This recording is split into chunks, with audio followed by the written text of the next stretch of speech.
time for more Amstrad Action. So yeah, we left off about to do Dream Warrior. We should get started on that right away then. Maybe we can get everything done. We'll see.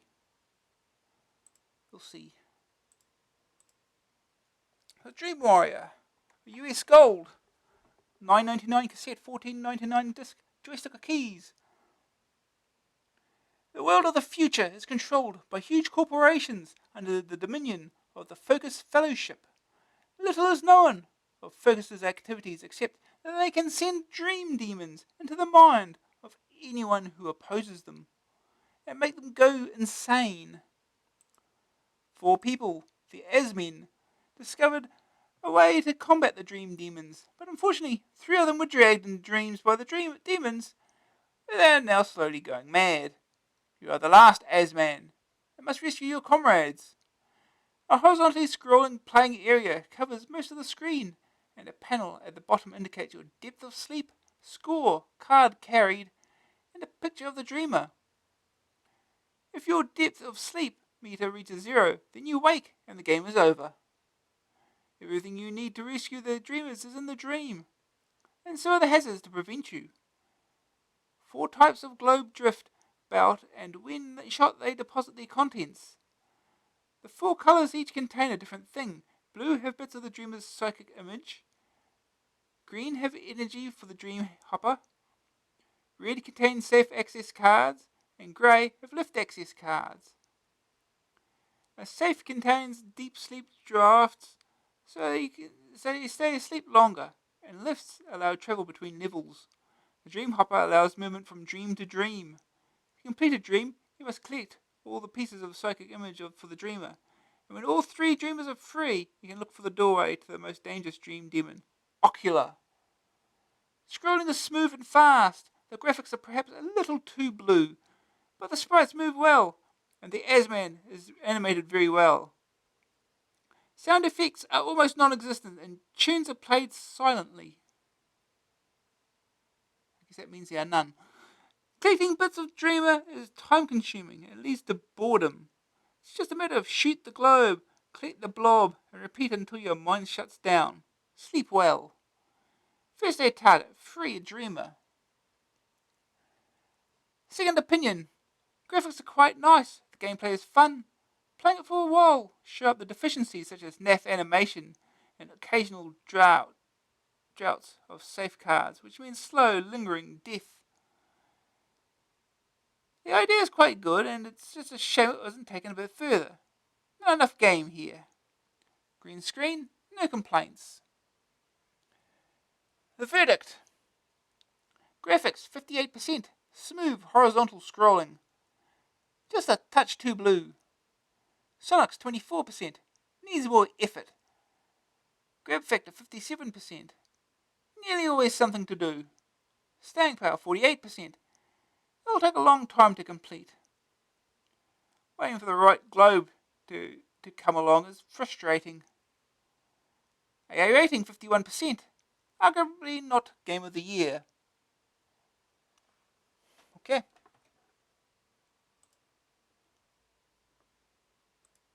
So let's get started.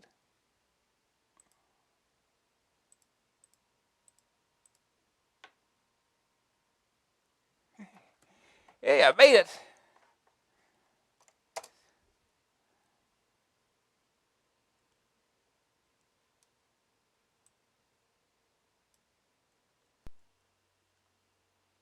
Okay.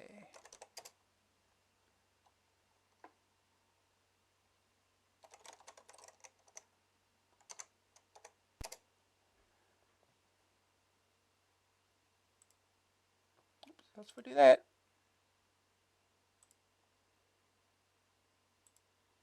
Dream Warrior, copyright 1988, US Gold. US Gold production.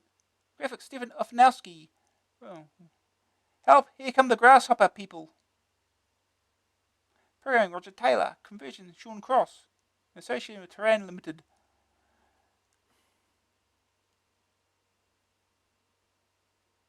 Oh, good don't know.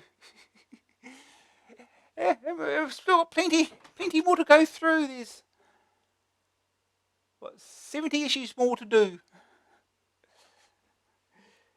Anyway, start playing. Yeah, it's blue, all right.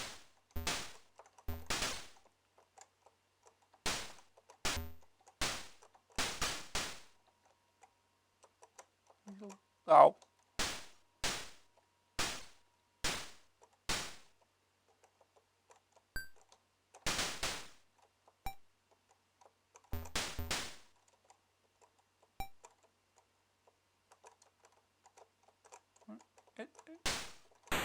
You. Well, come on.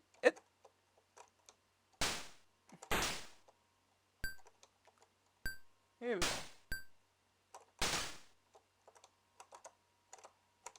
They've got bongoitis. Having trouble picking things up.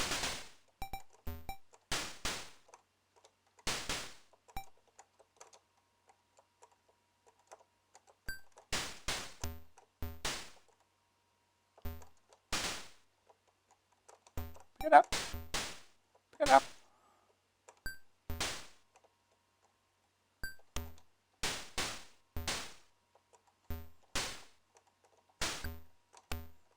This is going well.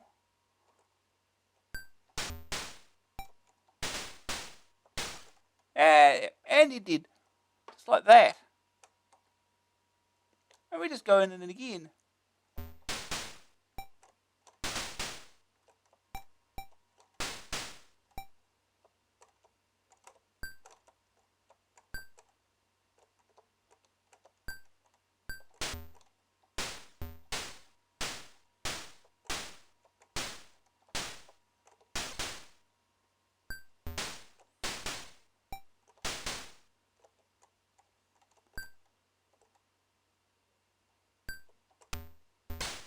Ow.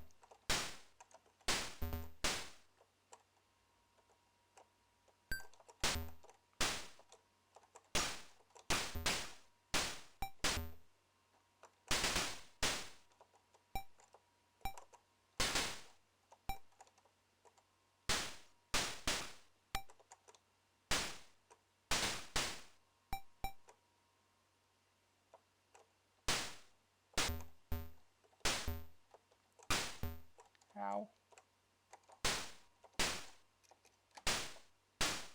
Can't go in there.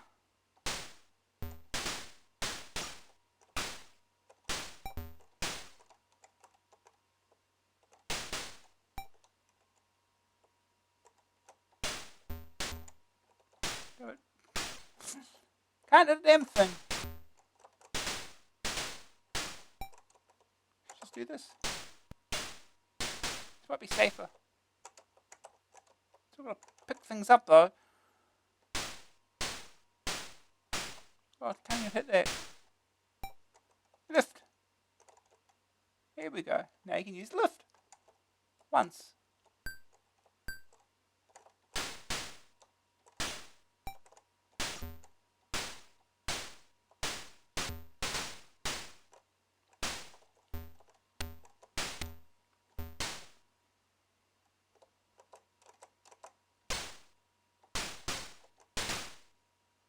Nope, and we did again.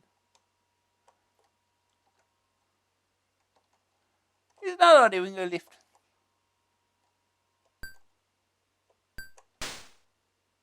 Lift here already. I can't get to it because there's little barriers on the...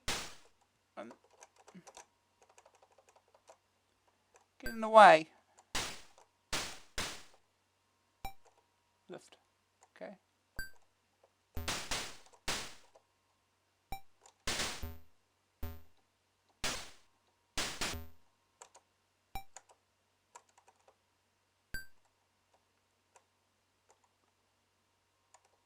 Down we go.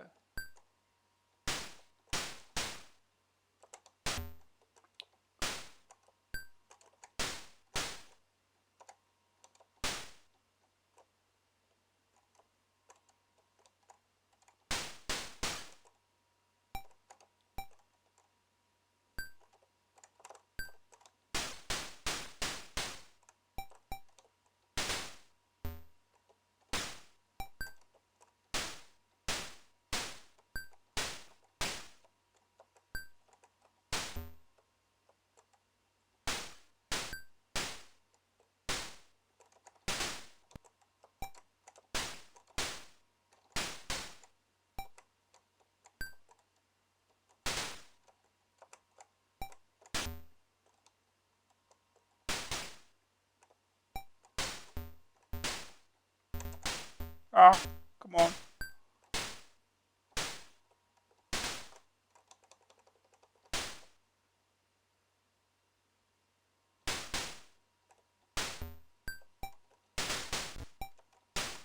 And we're dying again.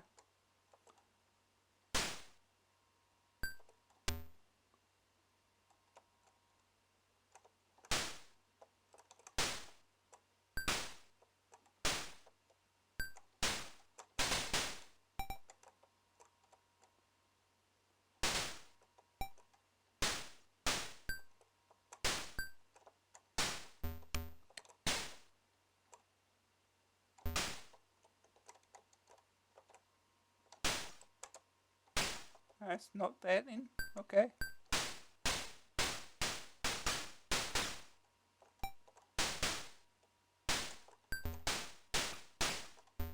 And we're dead again. On high table. Enter name. Yeah. Okay. Best score is 520 points. Woohoo. Alright, try again.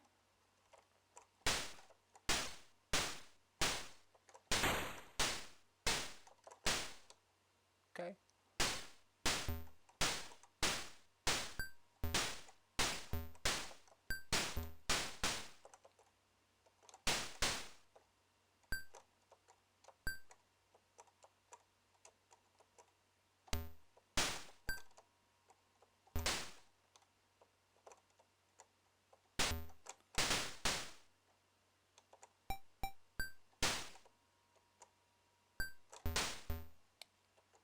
Aiming is difficult.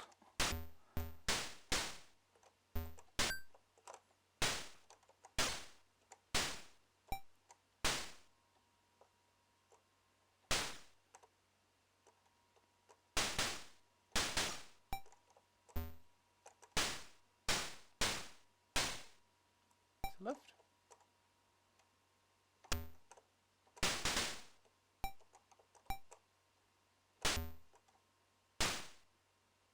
Alright, let's go.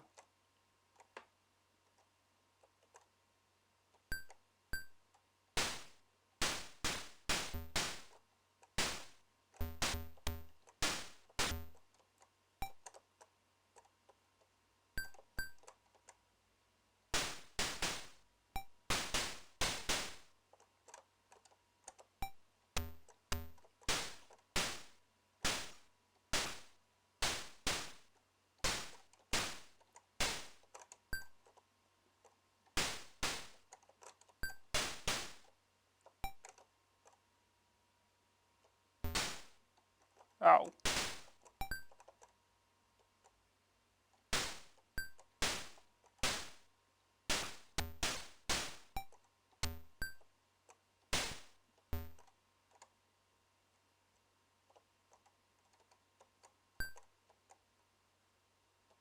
Oh, and we did it again.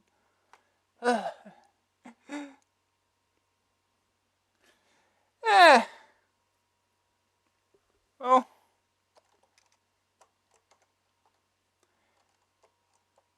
if it's a little easier to aim, it'd be a lot better, but just getting things pretty much at random doesn't help.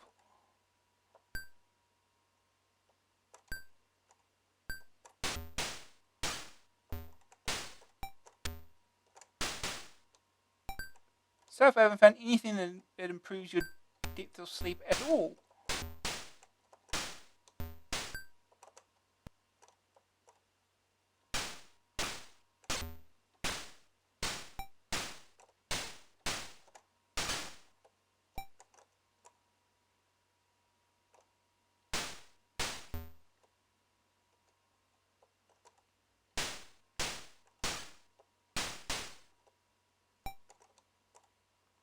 Safe. It doesn't open that.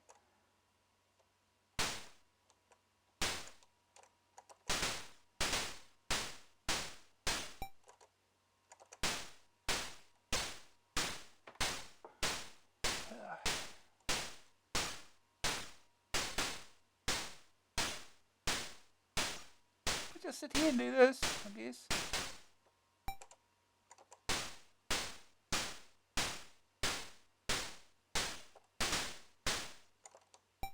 Lift. Here we go. We found a lift. Down we go.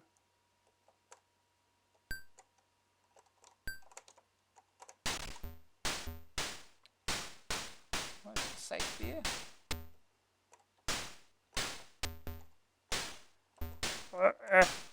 Being against the wall, not being able to shoot past it is weird.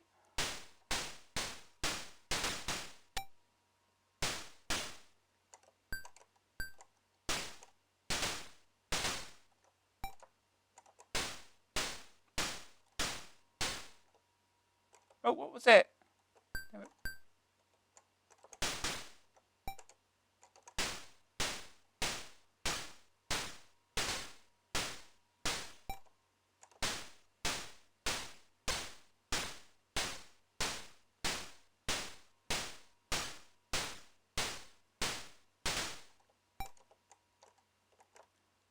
Oh. There we go. That's how we do that. Okay. Progress.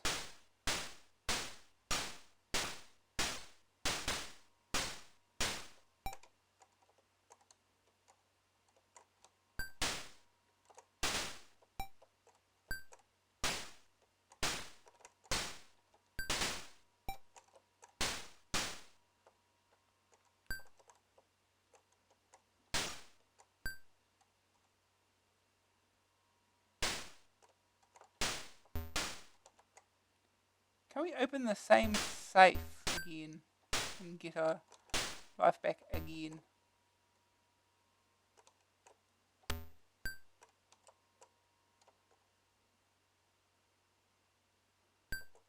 Oh.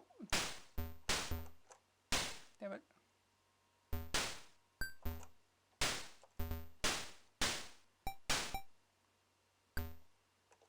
This is not opening. Why is this thing not opening?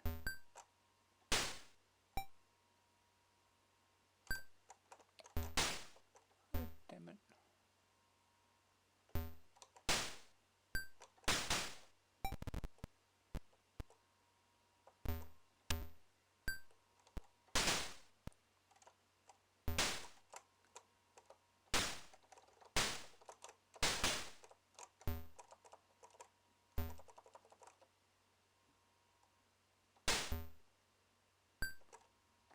Oh, we're almost dead already. It should open now. Here we go. Okay, reopen this. Yes, yes we can.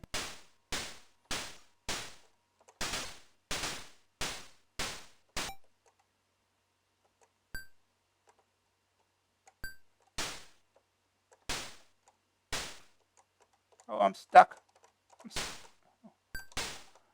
Okay.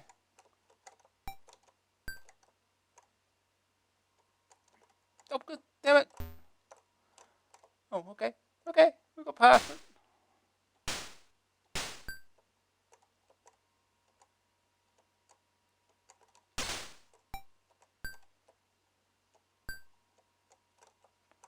Okay, we walked right through that one for reasons.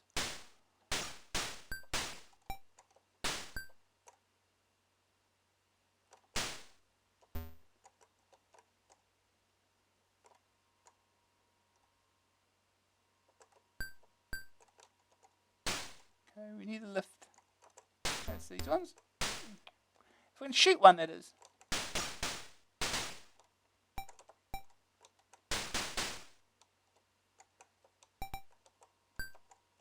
Okay.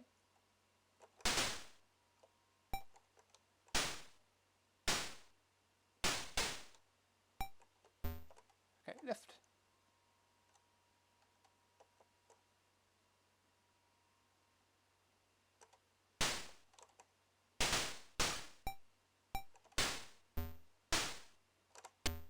Turn around. One.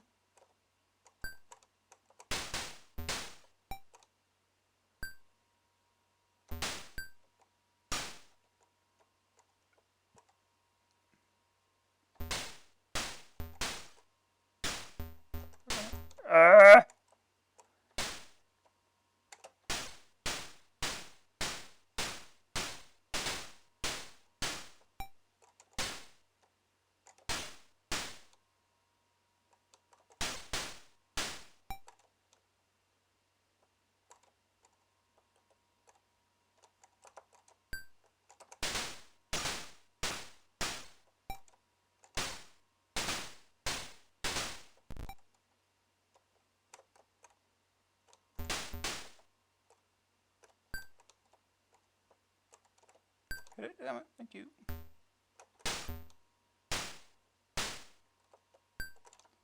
Okay. Oh, saw that too late. Find some red enemies, please.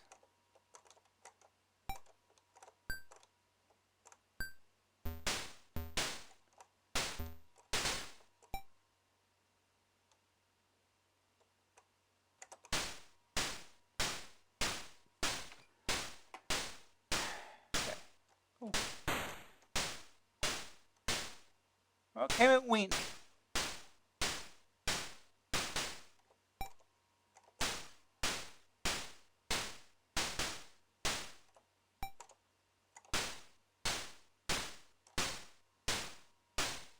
Missed them all.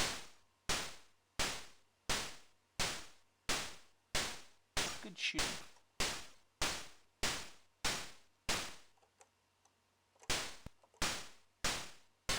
Need a red one. Otherwise I'll be dead in a minute. Yeah. We're getting there. 1,360. Nearly at the default high score. It's probably close enough though. We'll move on. We can get the idea. The game repeats itself over and over.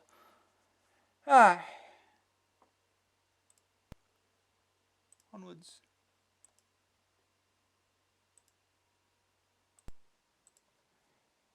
Next game. It's Bubble Ghost by Infogrames. $9.95 cassette, $14.95 disc, joystick or keys. I'm forever blowing bubbles. You may think being a ghost is just a matter of drifting around, wearing a sheet, and saying boo, but you'd be wrong. The star of this spooky story, a poor unfortunate ectoplasmic being, has lost his soul. He knows where it is, in a bubble, and he wants it back. To become whole again, he must guide his bubble through the castle. The castle is made up of a multitude of interconnecting rooms, each filled with hazards. Nothing worries the ghost, he can pass straight through anything without a worry. But the bubble is much more sensitive about things, and bursts when it touches anything that isn't the ghost. Moving a bubble when you have nobody is not easy. You have to blow it everywhere. Each room is made up of lots of sharp objects, just waiting to pop your bubble. Knives, spikes, candles, disembodied heads, and even the walls. Electric fans blow the bubble off into a spiky bit. Surprisingly, for an Infogrames game, there's no music, but the sound effects are good. The background graphics are simple, and the sprites are flickery. Well, there are some humorous effects. When a bubble bursts, the ghost looks most annoyed. This is a simple game in concept that's mind-bogglingly frustrating, and also immensely addictive. It'll wear off, but you'll get a few hours of enjoyment. First day target, complete 10 screens. Second opinion. I've always liked CPC games that originate in France. They seem to have a style that you just don't find anywhere else, which is not necessarily to say they're any better. Bubble Ghost has an original theme, goodish graphics, and fiendishly tricky gameplay. For a while you think you've cracked it, only to fail on a new screen. Good stuff. Green screen, no problem. The verdict, graphics 54%, some humorous touches to the graphics. Flickery sprites. Sonic's 35%, effects are fine, but they aren't many. Grab factor 68%, a nice idea that works well. Some early rooms are too difficult and stop the enjoyment. Staying power 56%. Large castle to explore. May tire of it if you keep getting stuck in the same room. AA rating 61%. A fun game unfortunately spoiled a little by flickery graphics. Huh.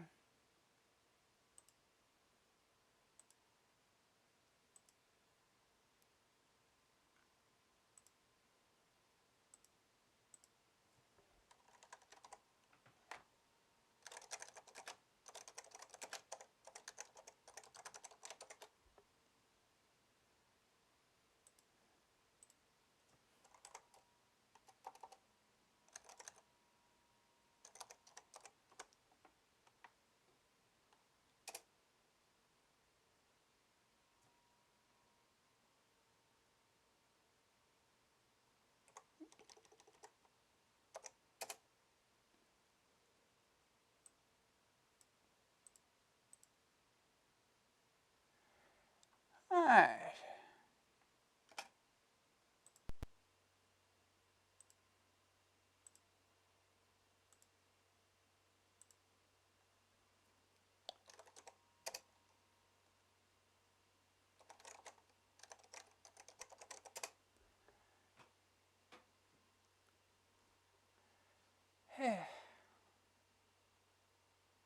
Here's Bubble Ghost.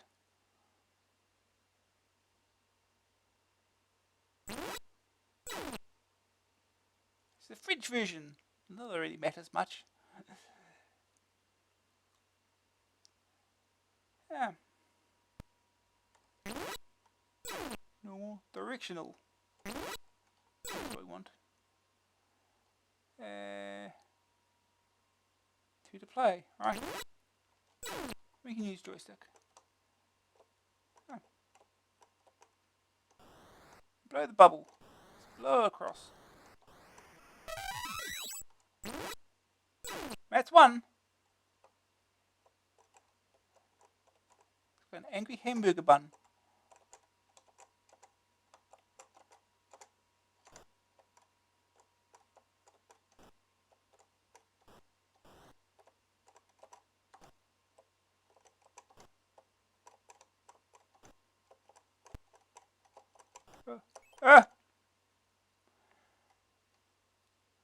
Takes a little bit of time to get up to speed. Trying to use 5 movements is hard.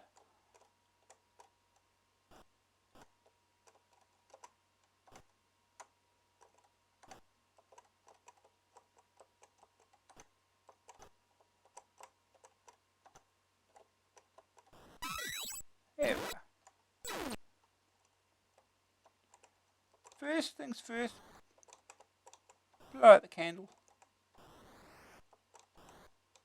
Light it from the side. There we go.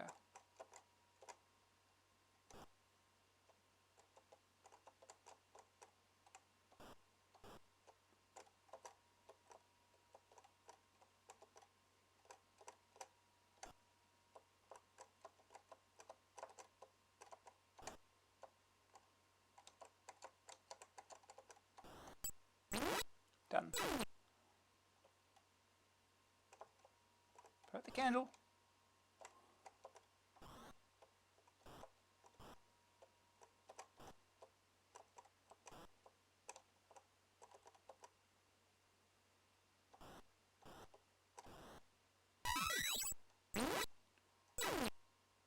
Huh. I'm going to turn off that fan. Plug into that. Close enough, yeah.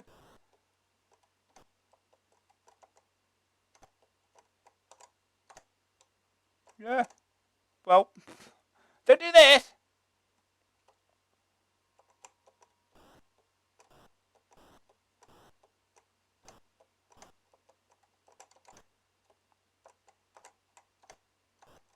Yeah. It's getting in the right position is the difficult bit.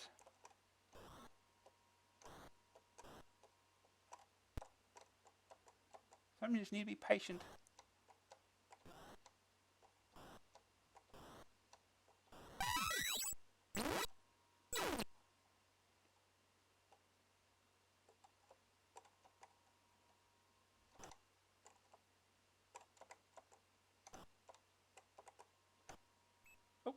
clearly.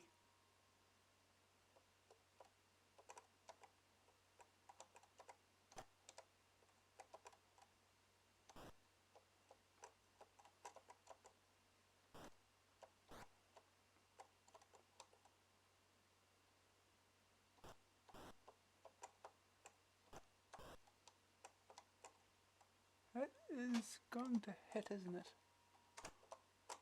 No, we don't have very much room there to...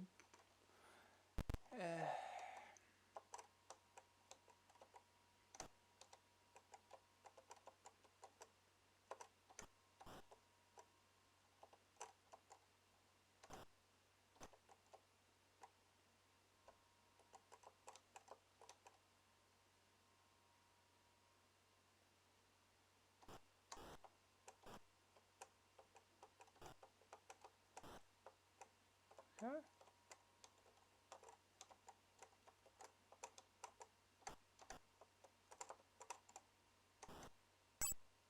Perfect.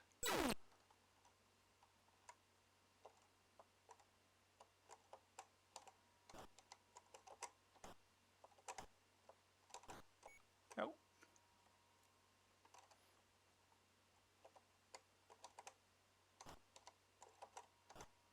No, no.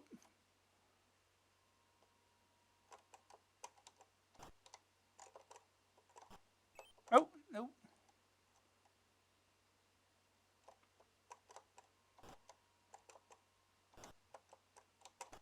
No. Can't get it quick enough.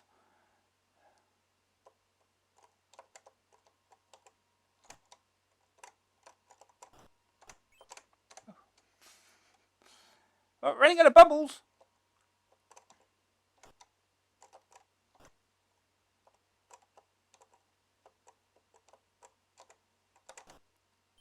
Nope.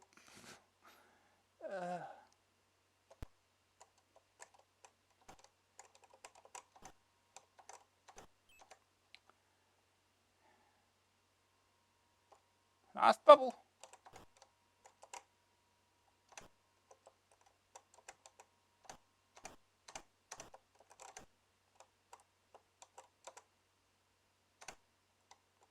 It's gonna hit.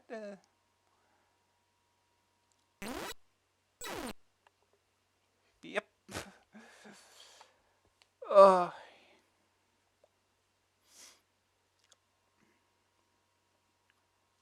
the angle of the walls is not the same as the angle of the bubble. For reasons. Try again.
Wait for it. Wait for it.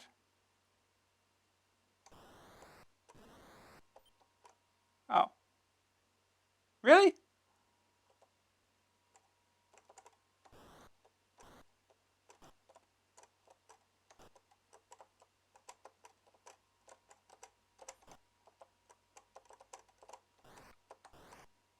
Oh.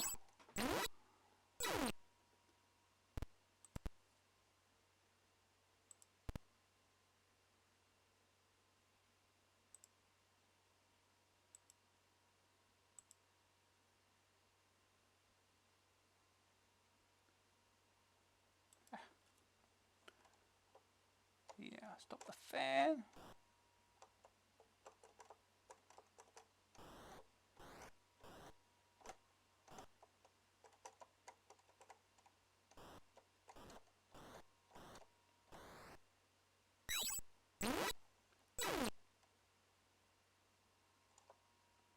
Okay.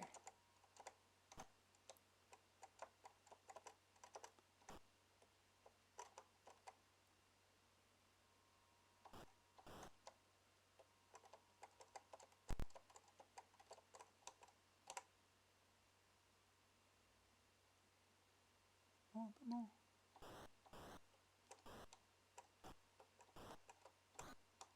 That's it.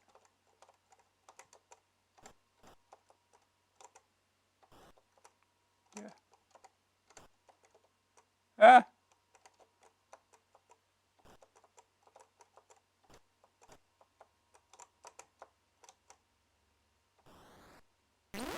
Perfect. And we're back to the stage.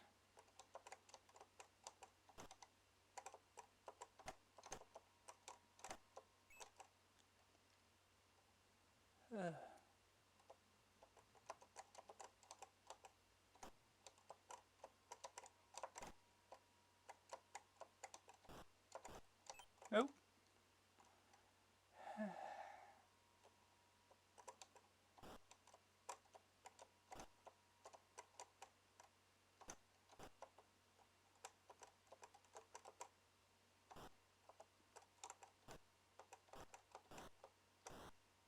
Here we go. Eat at Joe's. Okay. Turn off the fan.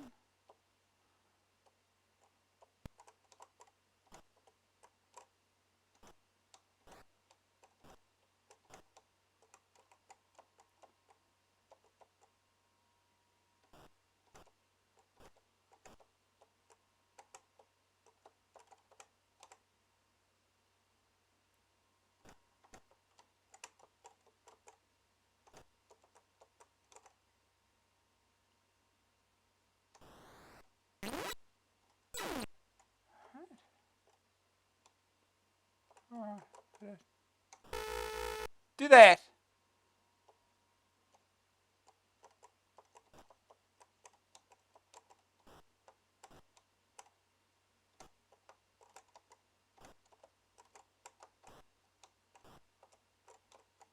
That's gonna hit there.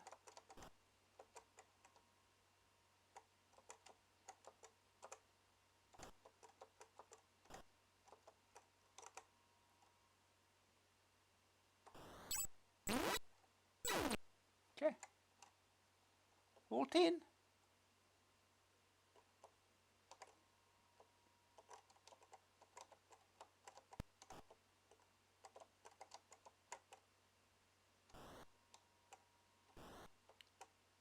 It's not gonna make it past, is it? No, it is not.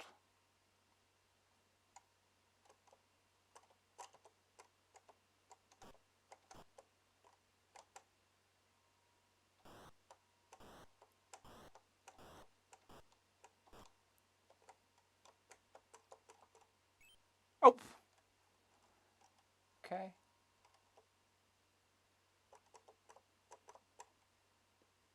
Not sure I can get the bubble through that bottom bit.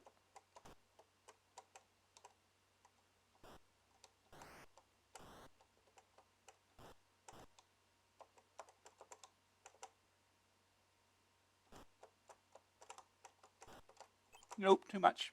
Too much.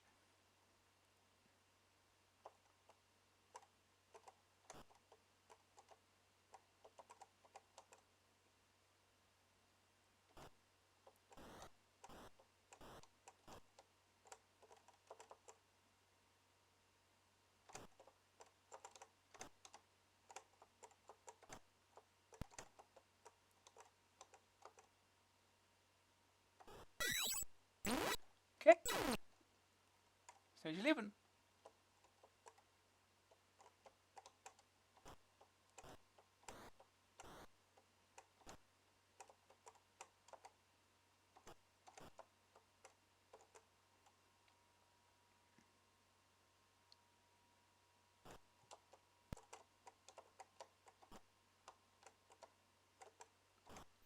Nope. Those are going to be tough to get past.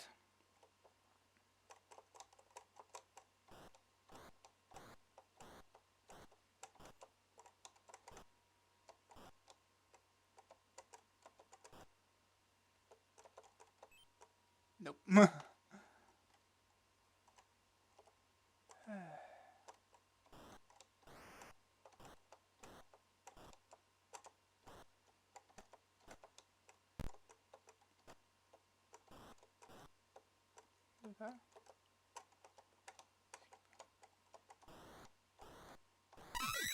Okay. There's 12.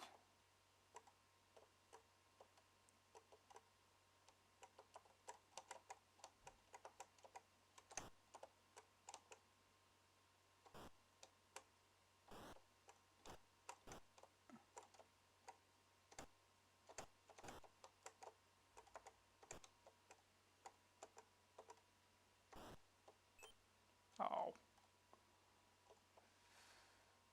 Do it again.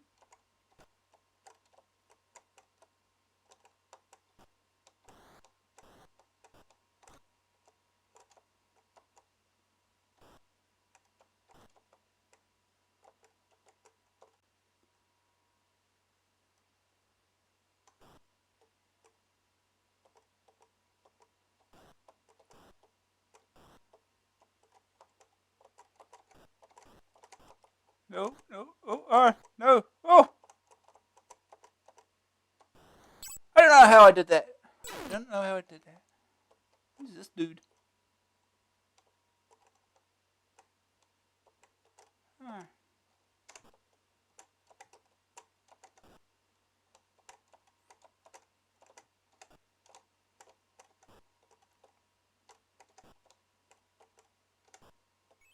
Oh, really?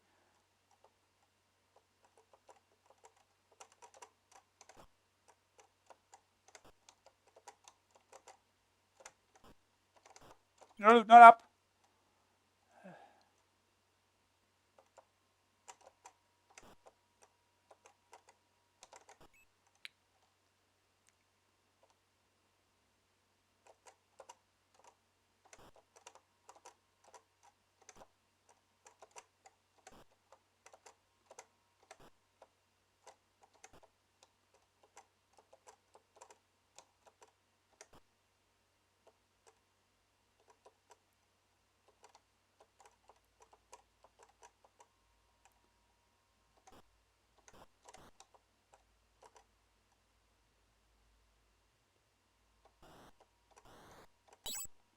Oh, oof.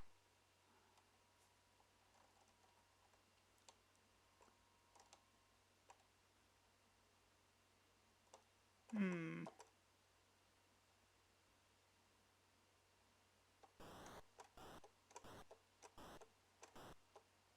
Yeah, I've seen the Game Boy version myself as well. It's, see, it played a bit on Cusa Grande. Right.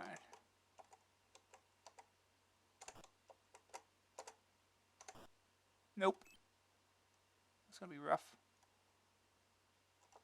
This is gonna be so rough.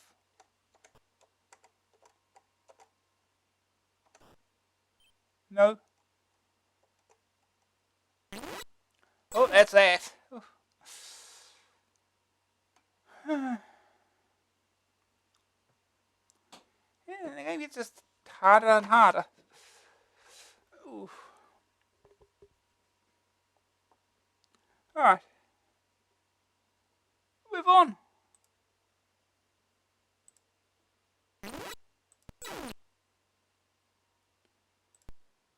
Right, next game. Next game is ATV Simulator. The Codemasters. $1.99 cassette. Joystick keys. All-terrain vehicles, ATVs, are tractors more or less. They can travel over just about any kind of terrain. ATV Simulator is either a simultaneous two-player or a single-player game set over a series of courses of increasing difficulty. The screen is split across the middle, one half for each player with a score panel to the right. and a clock below the playing area. Your ATV sits in the center of a horizontally scrolling playing area. The objective is to reach the end of the stage before the timer reaches the preset time limit. Succeed and you go into the next course.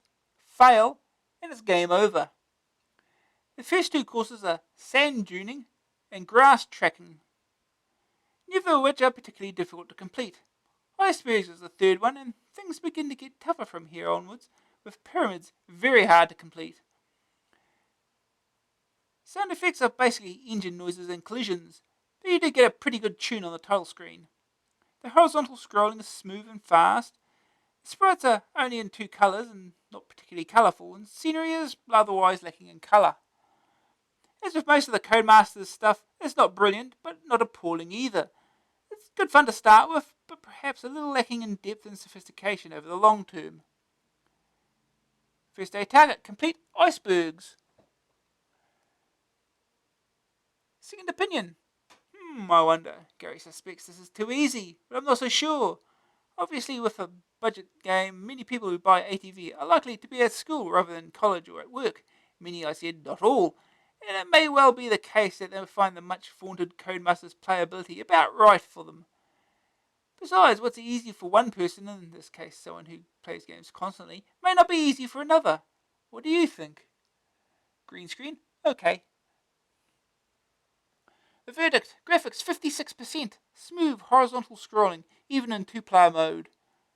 Colour could have been used better. Sonic 63%, good music on the title screen. Grab factor 66%. Two-player action adds to the fun. Possibly too easy to begin with. Staying power 52%. Courses increase in difficulty, but they do so in jumps rather than steps. AA rating 63%. Worth a look. Alright.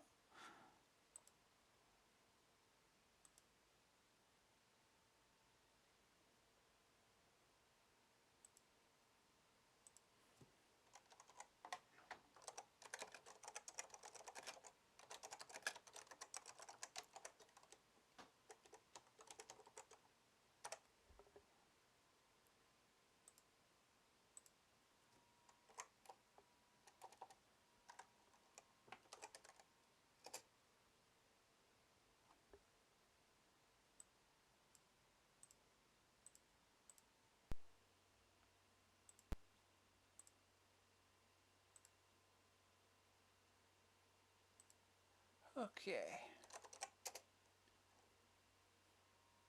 Time for another simulator.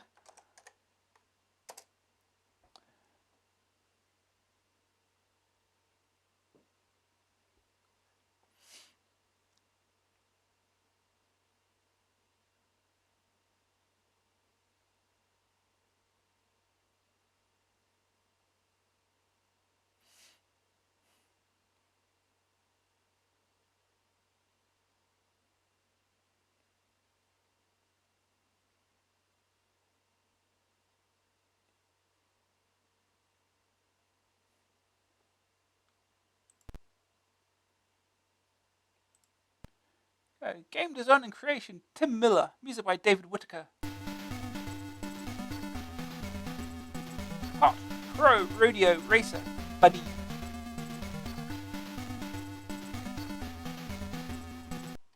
Choose control, joystick.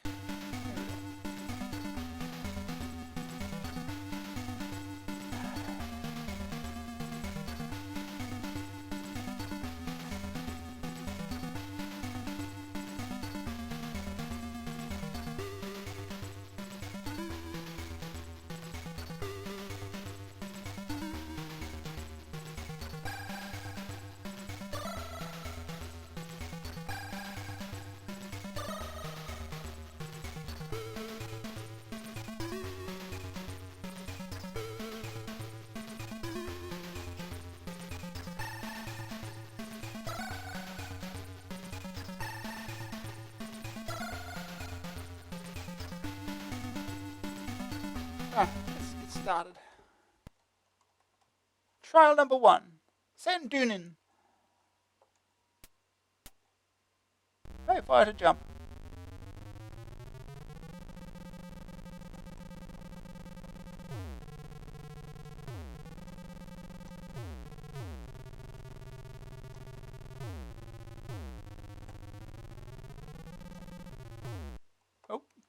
around. Slow down, please. Oh! Oh, on we go again.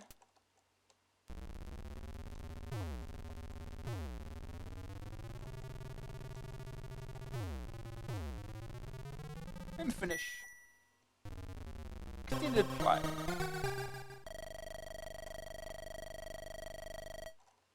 Trail number 2. Grass trekking.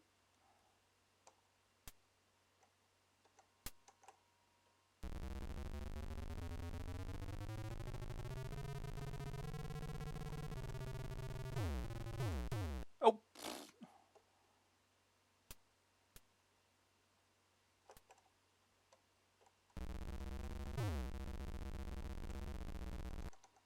Jump up. Here we go.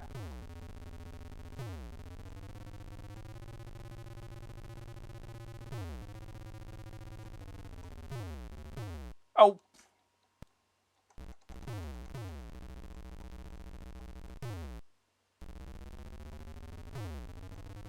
Nope. Can't do big jumps or anything on this.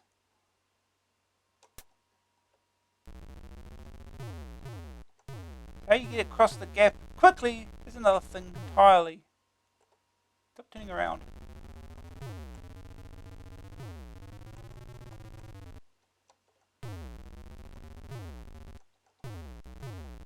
Oh, come on. This is supposed to be the easy stage. Only got 10 seconds left. Yeah, here we go. Oh, jeez.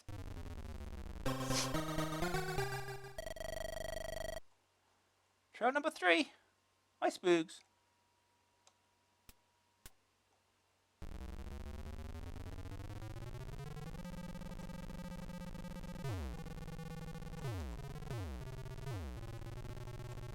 Oh! That doesn't help.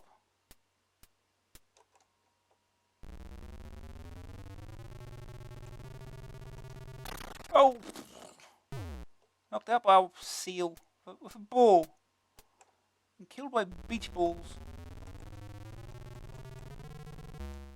I have no idea how you passed. Okay, quickly.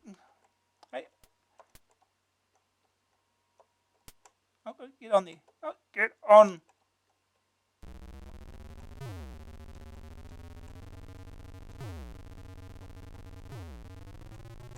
Okay, finished. Now the game's gonna get really hard.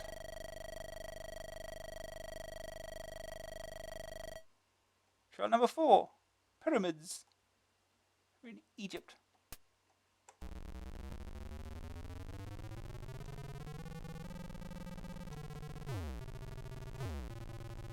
Oh, it happened.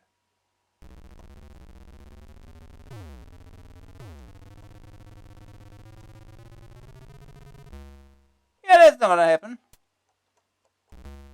Oh, good. Okay. Ah, no. It's hard to judge if you're going too fast or not.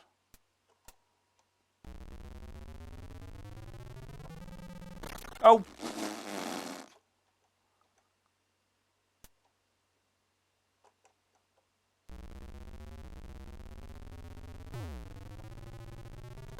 Oh, what, really? Time out. Dead on top of a pyramid.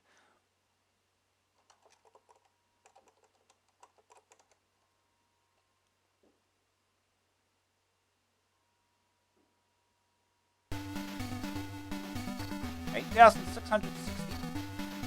Try again. Try number 1. Sand duning.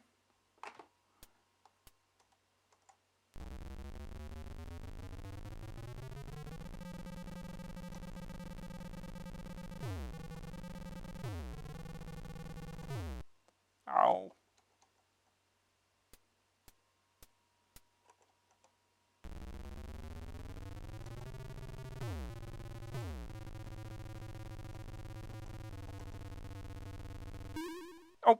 Really?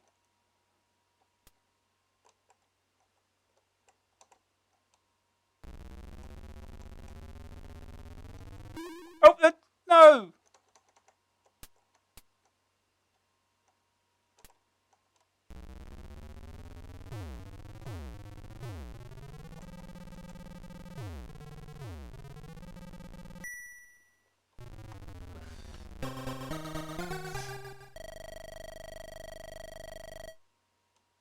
Trial number 2.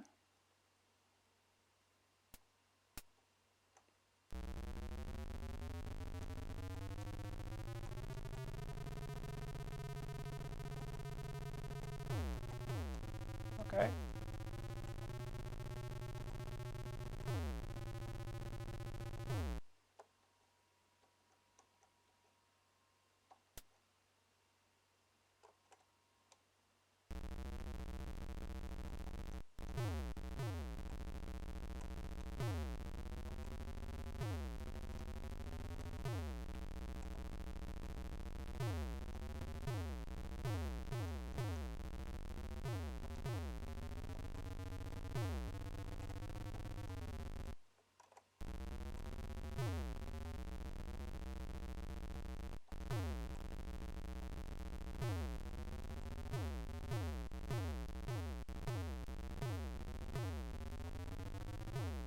Oh.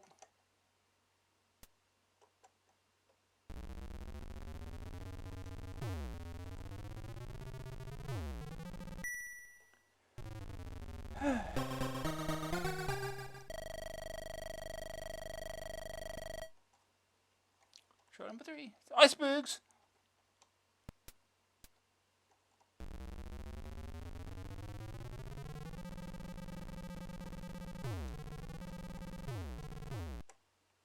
Really?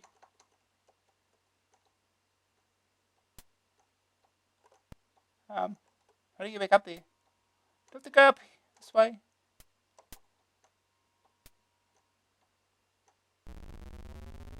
That was a waste of time. How do you avoid the ball? It's the other difficult thing.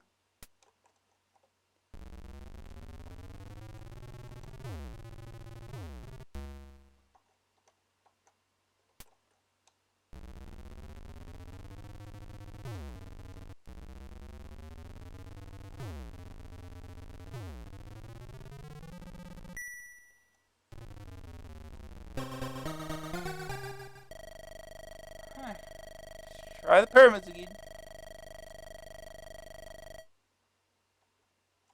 Pyramids.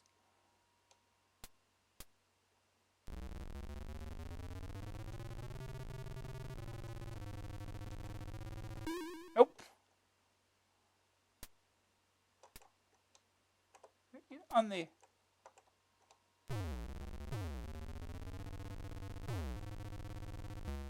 Really?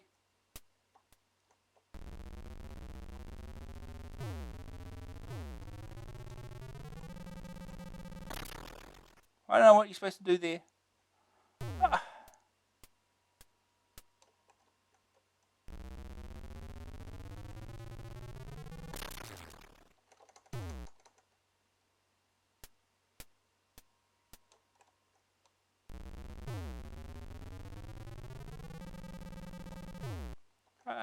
You're supposed to jump that.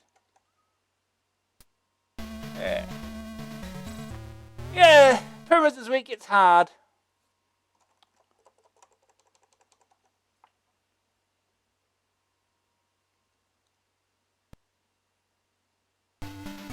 $9,060.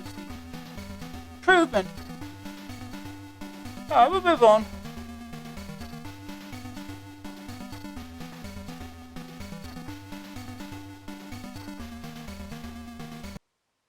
Next game. Next game is Action Force. With Virgin, 895 cassette, 1495 disc. Joystick keys. You're Wild Bill, pilot of the Dragonfly helicopter, and you have a mission to ensure the safe arrival of the AWE Striker at its destination. The Striker, though, has 2 problems. It bumps into things, and it falls down holes, and never is very good for it. There are also lots of nasty Cobra forces out there, just waiting to blast anything into little pieces. Across the bottom of the screen, where your score is shown, is a status panel informing you of the condition of the Dragonfly and the Striker. In the upper part is a horizontally scrolling playing area. Playing area, I presume it means area because it doesn't say. It's horizontally scrolling playing, which is centered around your helicopter. There are several levels to the game, each more difficult than the last. It's still very similar in style and play. Strewn about the landscape are holes that must be bridged and barriers that must be destroyed so the striker can exit at the end of the level. Fortunately, there are sections of bridges covering some of the holes, but even so, there are more holes than bridges. You therefore have to carry bridge sections from place to place and make sure the striker gets through. Any barriers that you come across must be shot to pieces, or bang goes the striker. That's about it. You hurtle around blasting enemies and protecting the striker. Considering the speed at which the landscape scrolls, it's still remarkably fast. It's a pity as much effort wasn't put into the graphics as was put into the scrolling. They're lacking in both detail and colour. Sound is just a handful of effects and there are no tunes. Action Force is one of those games that's frustrating, but for the wrong reasons. Level 2 is incredibly tight on timing to destroy the first obstacle before the striker gets to it. And that tends to annoy rather than make you play again. As at the start of the game, in between levels, a message squelches onto the screen at a yawnfully slow rate. Interesting the first time, but in the middle of a game, the last thing you want is a tedious delay before you go to the next bit. £9 is a lot to ask for this sort of thing. First day target. Complete level 2. The Dragonfly hovers menacingly. Second opinion. The combination of inter-game messages and one-life games is not a good one. Inevitably with a new game you take time to get to know your way about. And to be held back like this, especially in a game that moves so fast, is very frustrating. You soon improve, after which things pick up a bit. Green screen, no complaints. The verdict: graphics 49%, excellent scrolling that's both fast and smooth, ineffective use of colour. Sonic's 23%, feeble sound effects. Grab factor 45%, infuriatingly difficult on level 2. Inter-level messages are tedious and superfluous. Staying power 51%. It should take a long time to complete all the levels. Only one life? Unplayable! AA rating 46%. Not a bad idea, just badly executed.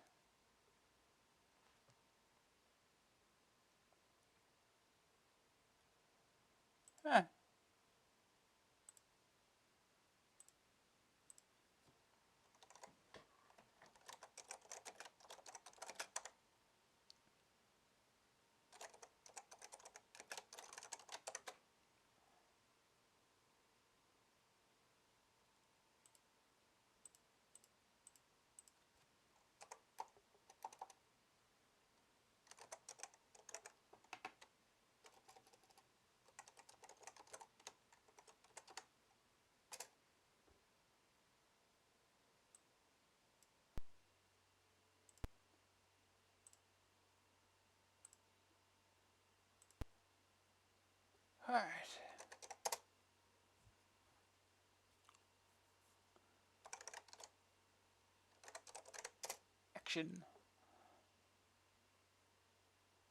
Action Force. Great Virgin Games 988.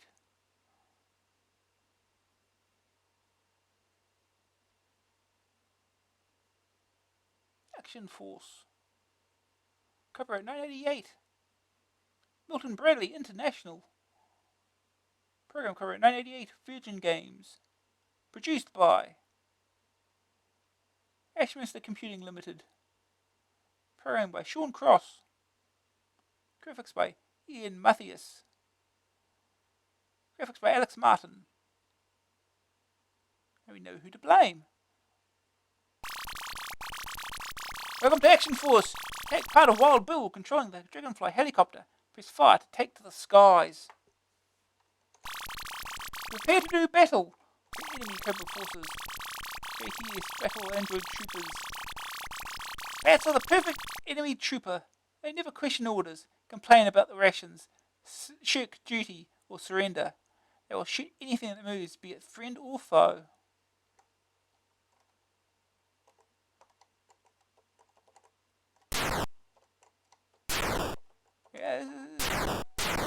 Oh!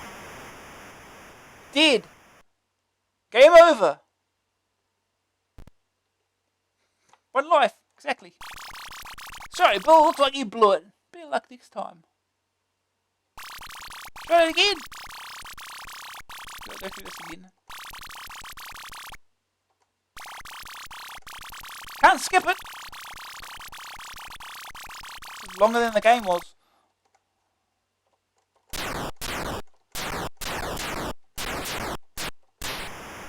Oops! This is going well.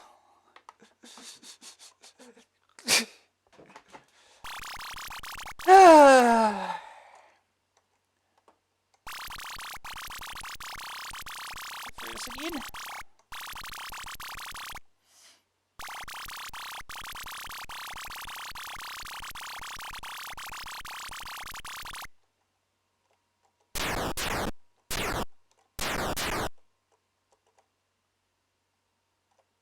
Oh.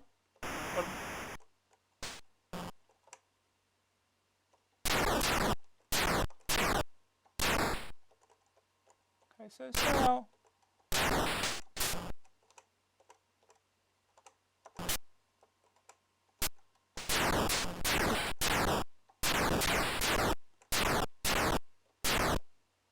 So how do I?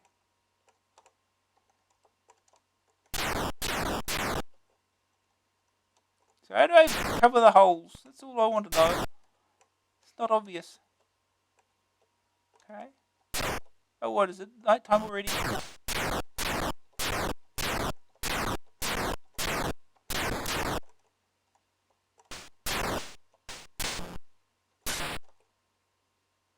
Fuel.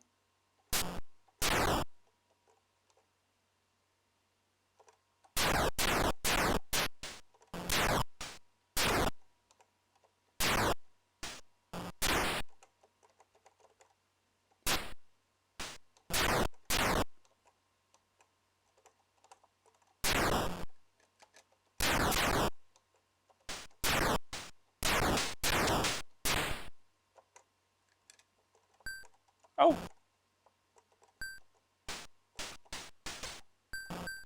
Okay, can pick those up. Just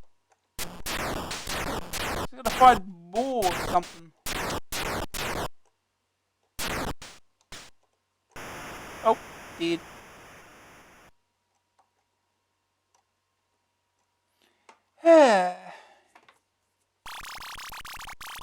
Alright, Bill, looks like you blew it. Better luck next time. Got 400 points. Progress.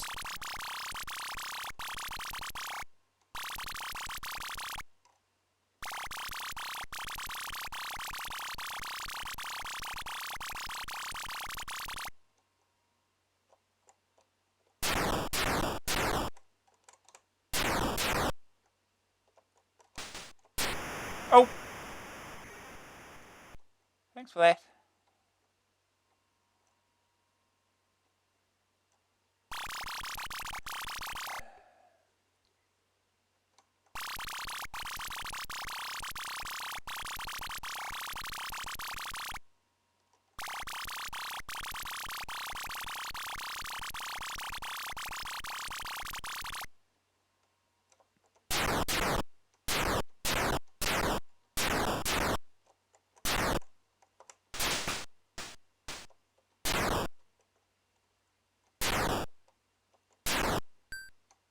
Okay, again, pick those up. So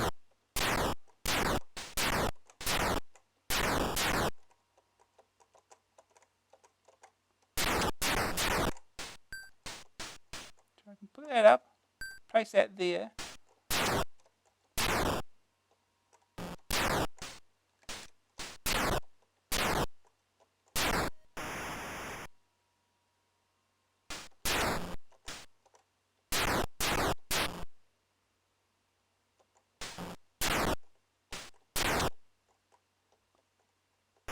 Oh! Don't do that.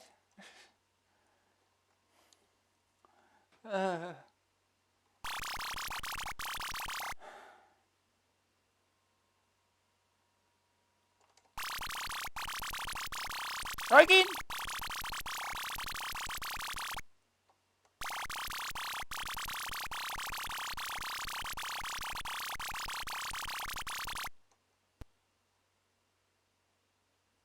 Oh, there it is.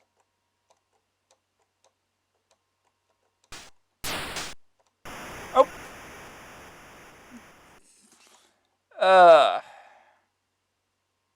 Why does the game only give you one life?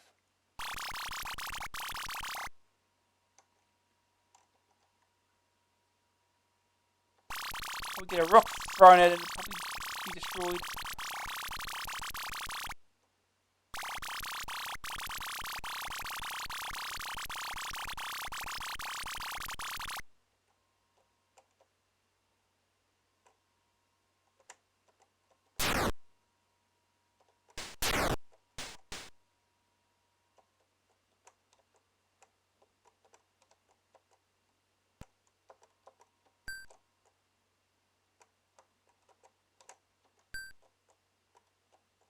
Oh! I keep forgetting you can't fly through the background or anything.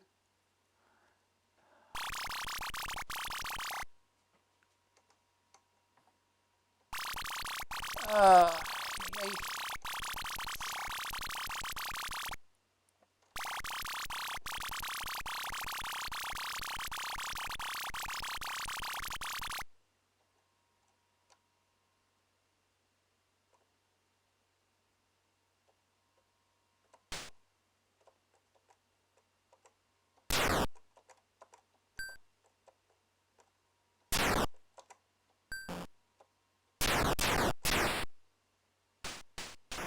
Oh! Just singing, getting more ammo. No.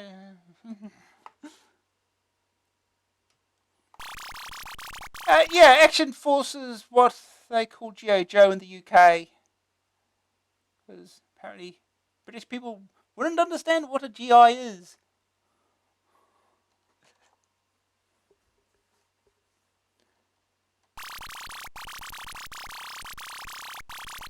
That's what we'll try.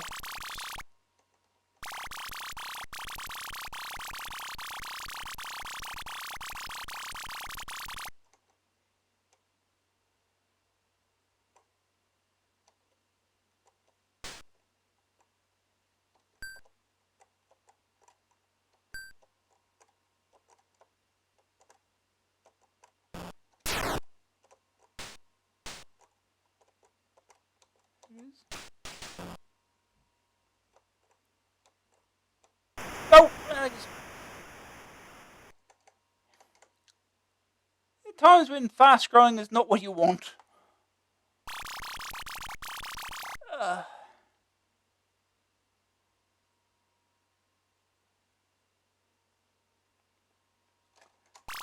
One more.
Do right.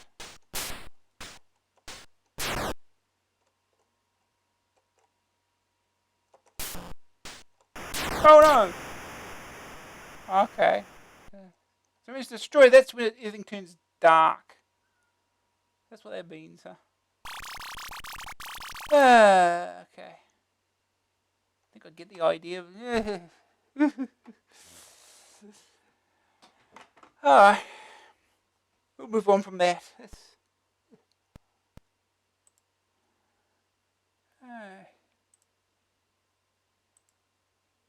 Next game is Overlander by Elite. $9.99 cassette, $14.99 disc, joystick or keys. Take one nice green planet, remove the ozone layer, and what do you get? A desert world where the population is forced to live in huge underground cities so that they're not exposed to the lethal solar radiation. The only people who travel from city to city are the Overlanders, who drive around in custom-built cars and travel between cities for fun. The dashboard occupies the lower third of the screen, and the rest is taken up with the road, and information on your weapon systems, speed and fuel is shown on the dashboard, and the road has a view of your car from the rear, as well as any bad guys or obstacles in your way. Your car can be equipped with a wide range of equipment to help in arriving at your destination. They include missiles, bulletproofing, turbochargers, and so on. All cost, and some are very expensive. With your car equipped, you set off for your destination, and then you encounter the surface dwellers. They live to kill, and overlanders are the only thing that they can get. Surface dwellers are split into gangs that employ various tactics to destroy you. Kamikazes, their spelling, are suicidal motorcyclists. Road hogs try to push you off the road. Crawlers use shotgun emplacements, and wrecked cars and off-roaders are heavily armed and drive armoured trucks. The graphics are lacking in colour, but the 3D perspective road moves quite smoothly and quickly towards you. There are no tunes in the game, though there's an excellent one on the title screen. Sound effects are abundant and serve their purpose. At first it just looks like Outrun without the colour, but with speed. After extended play, however, you discover an element of strategy involved in deciding which weapons to arm yourself with, and which cargo to choose. Not brilliant, but definitely not awful either. Second opinion. From an objective standpoint, this game has little content, but you try avoiding a cherry blossom biker at 160 kph. I'll be coming back to this game after I've got over the nervous breakdown caused by the frustration. Green screen, a little trickier than colour, but still okay. First aid target, complete the first mission. Ooh. The verdict, graphics 56%. Road moves smoothly towards you, lacking in colour. Sonics 59%. Great title tune. Grab factor 64%. Gratuitously blasting away at things is fun. Kamikaze bikers are very annoying. Staying power 58%. First route is just a little too tricky to complete. Plenty of routes to complete in a quest for the high score. AA rating 81%? That might be a typo. Not mind-blowing stuff, but fun. That score might be a typo. Hey.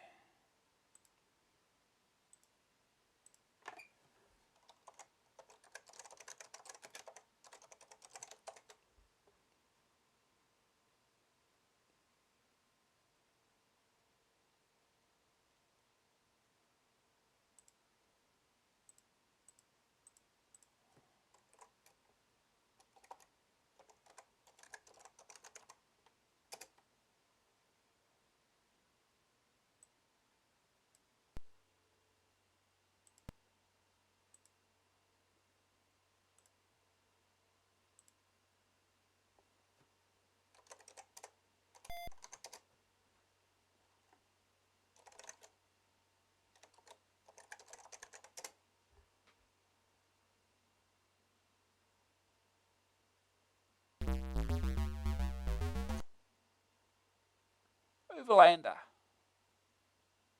Blue.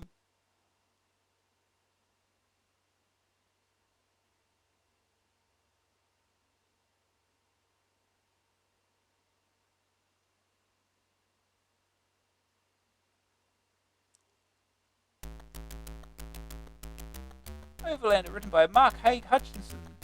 Graphics by Gary Tong. 988 Elite Systems Limited. Check for joystick.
Let's go.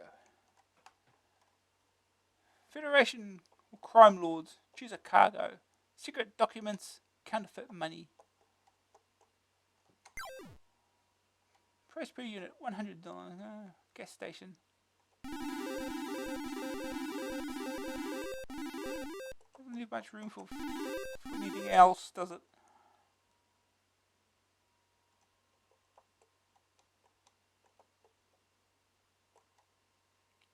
Burner. Battering ram.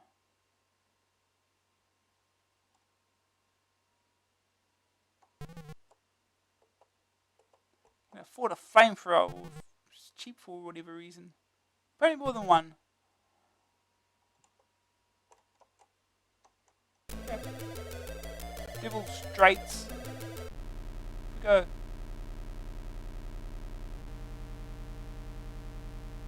Okay, we can't really go faster than 160 apparently.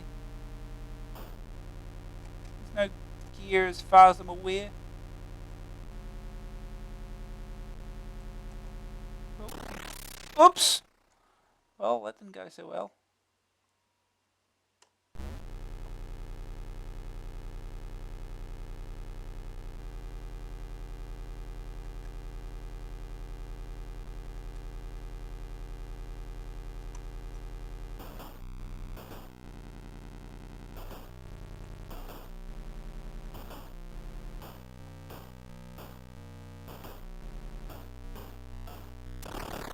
Yay, hit something.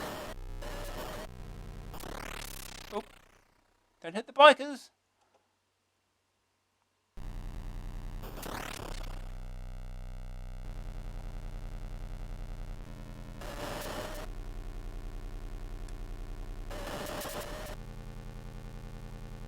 Oh.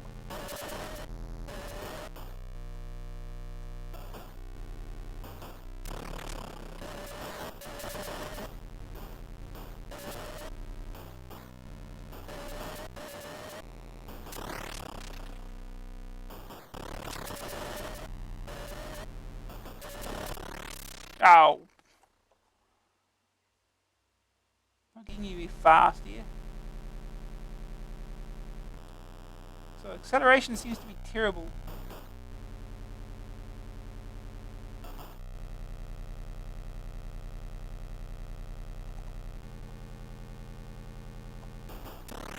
What? Wasn't paying attention there.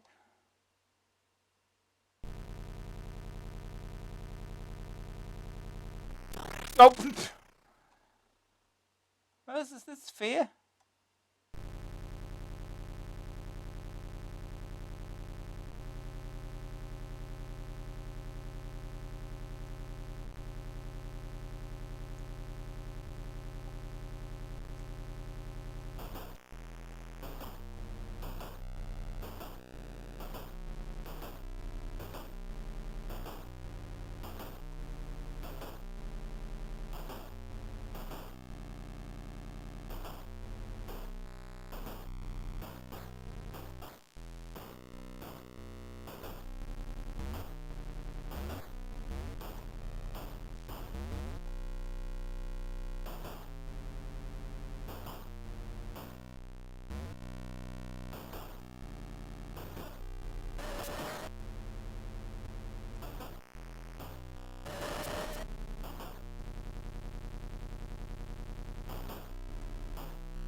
No!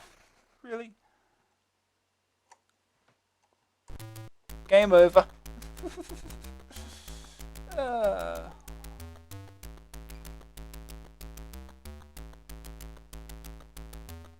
try again. Documents.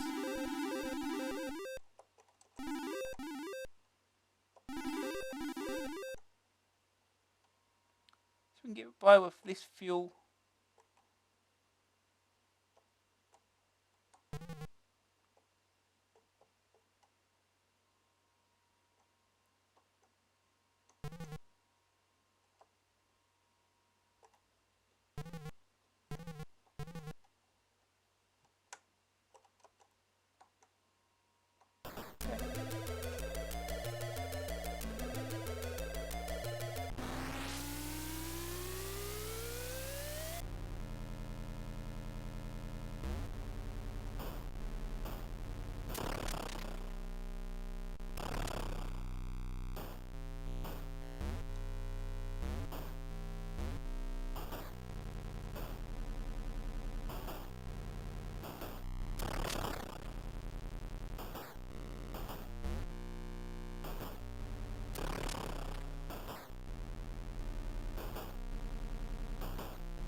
Oh, damn it.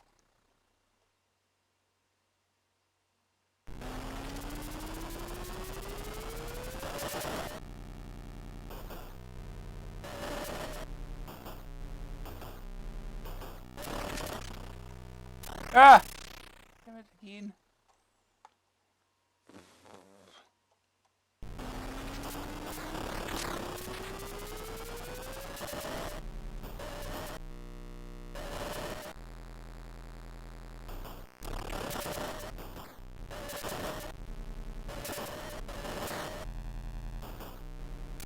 Oh! Oh, this is going well.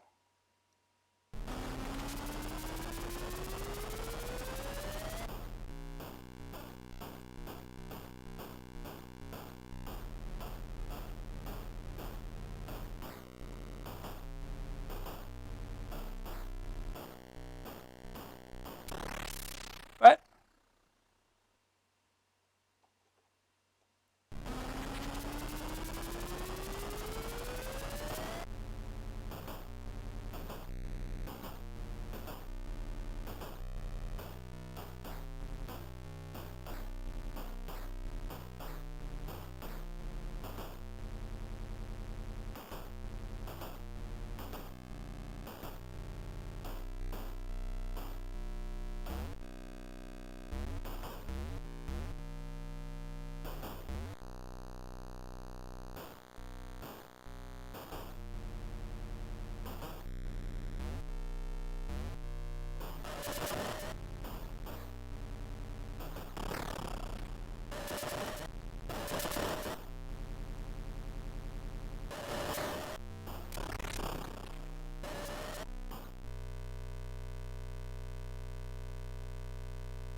things. Oh!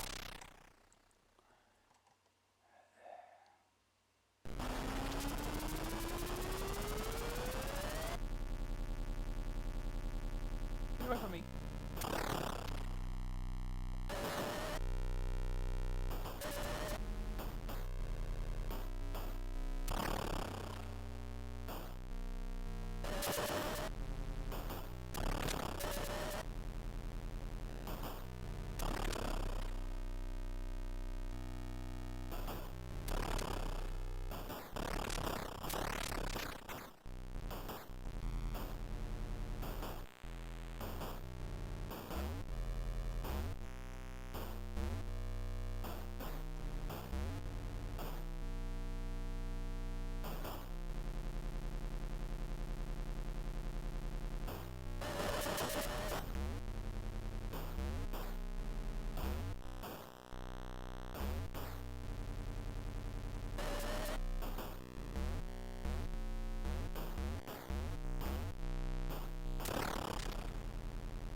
How long is the stage?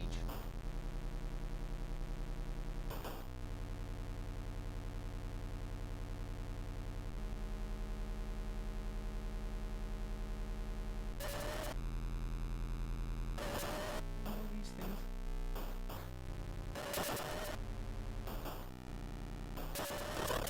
Well, you can blow them up. Something.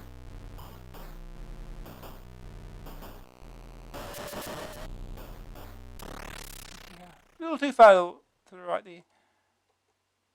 Last life. Oh no, it was the last life. How long is the stage?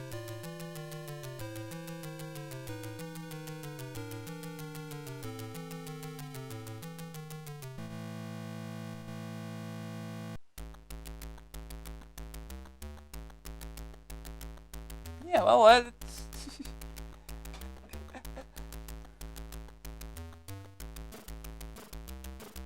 yeah, very long stages.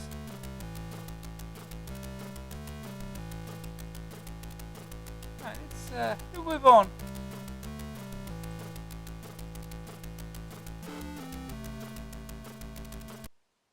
Right. Next game is Marauder by Houston, $9.99 cassette, $14.99 disc, joystick with keys. Long, long ago, the jewels of Ozymandias were stolen by a cruel and despotic civilization and buried deep beneath the surface of the planet Mugatron. You need to recover the jewels, and in your Marauder battle car arrive on the planet, which is protected by an ancient defense.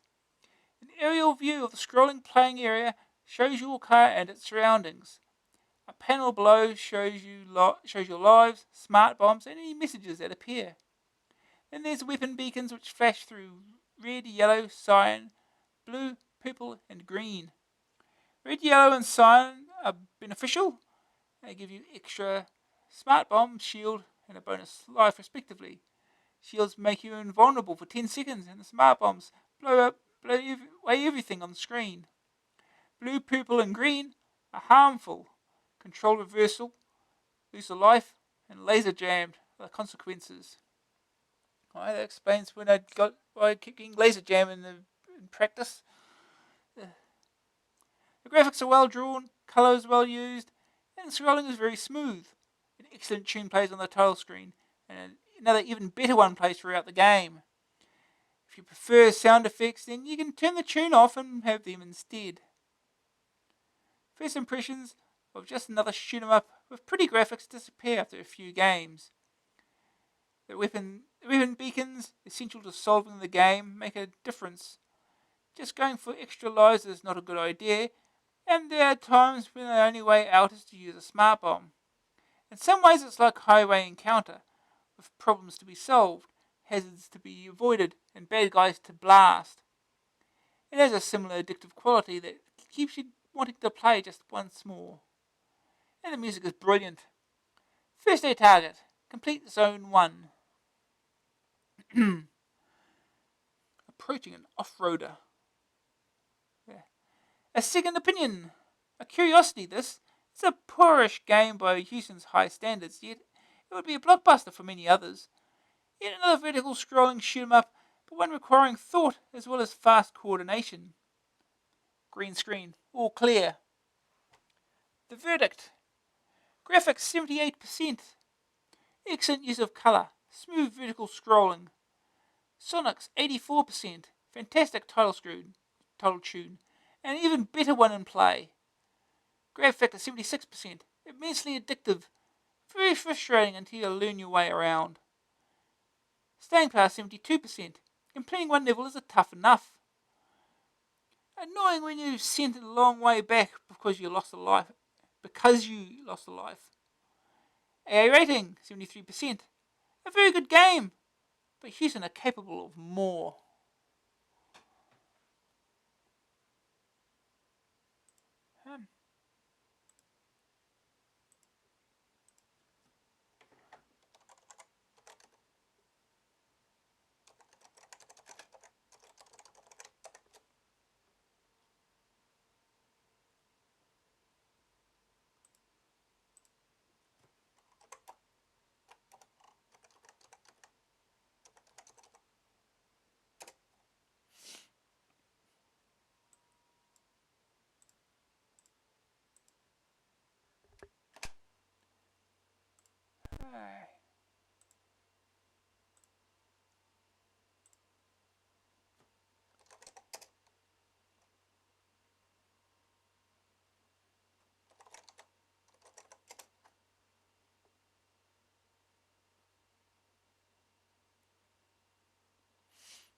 Houston, Marauder. Touchscreen by Rory. Marauder Corporate, Houston Consultants Limited, Programming, KCB Games, Graphics Rory Green, Music and FX, J. Dave Rogers.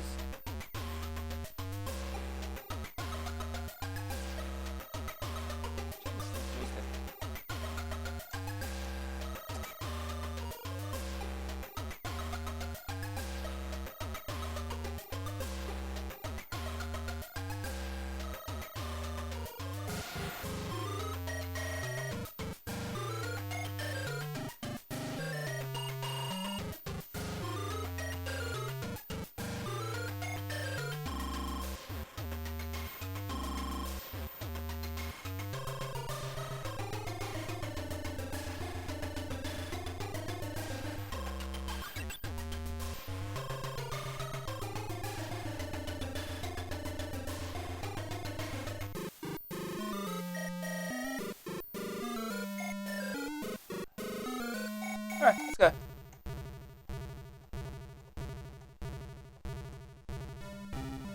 Okay, that's timing. Lose a life. Oh god, you gotta keep moving there. So hurry up! Gun jammed. Wonderful.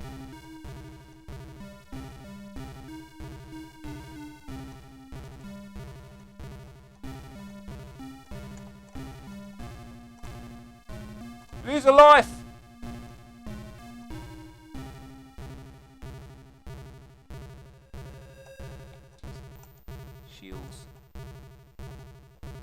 Shields, okay. Extra smart.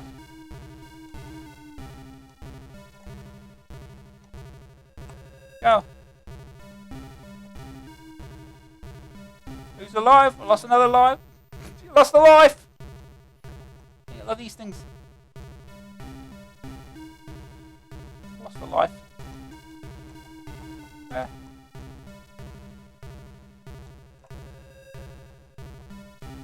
Oh god, controls are reversed.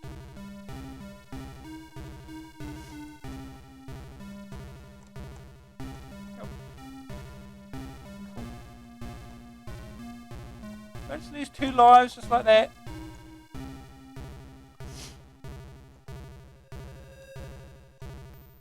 Reversed again.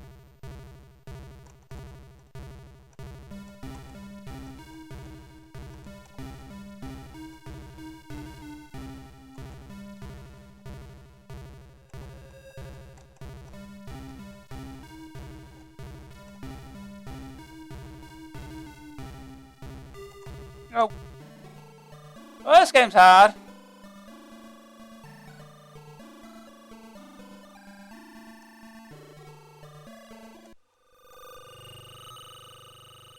Try again. Extra life. Extra life, here we go.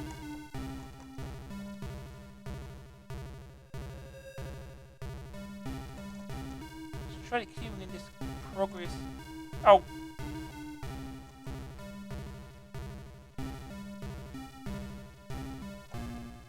Oh, reverse controls! Okay, extra life. Your life back.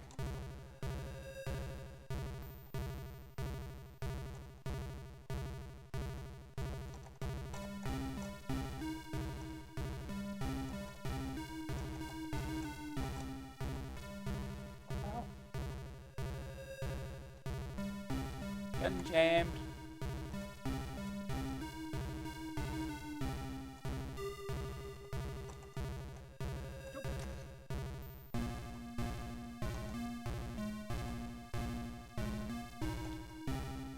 Gun jammed.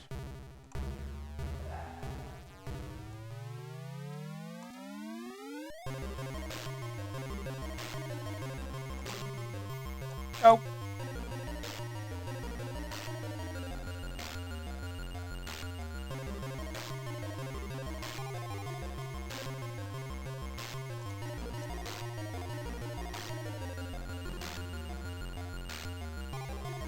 Gun jammed.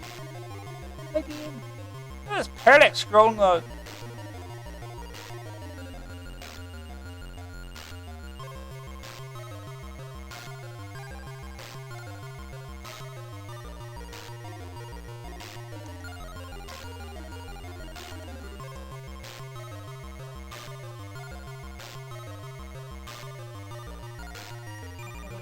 Green again.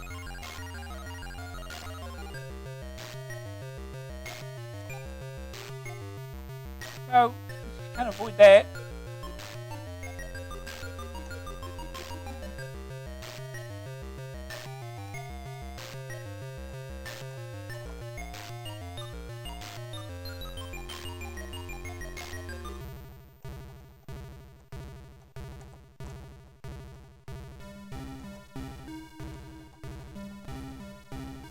Keep firing, that might help. Oh, see the bullet. Do it again. Nope. Oh. Use a smart bomb. Space is it? Oh, goes controls again. Yeah, space to use smart bombs.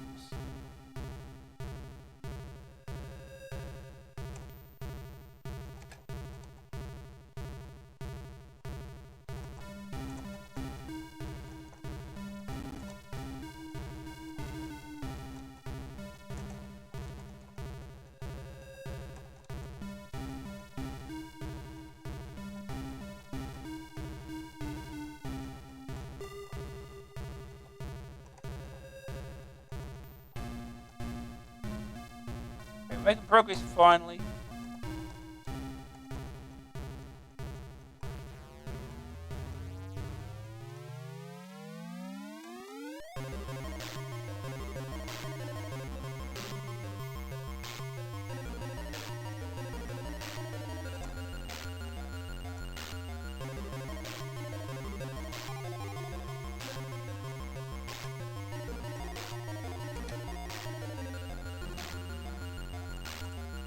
Oh!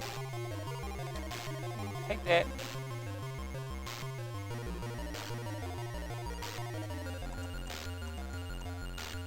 I don't know, avoid the homing missiles.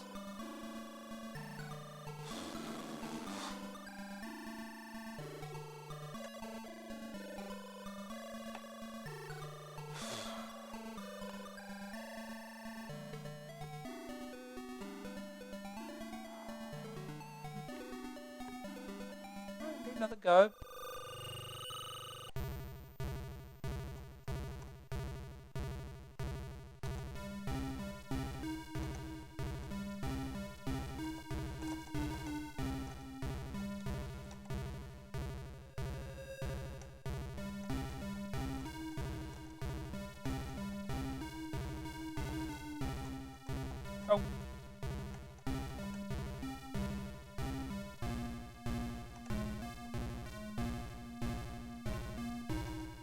God damn it.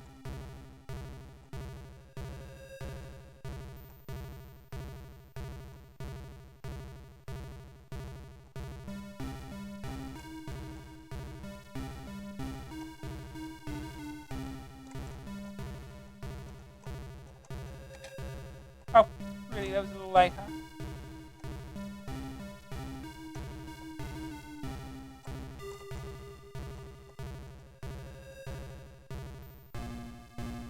No! Too early!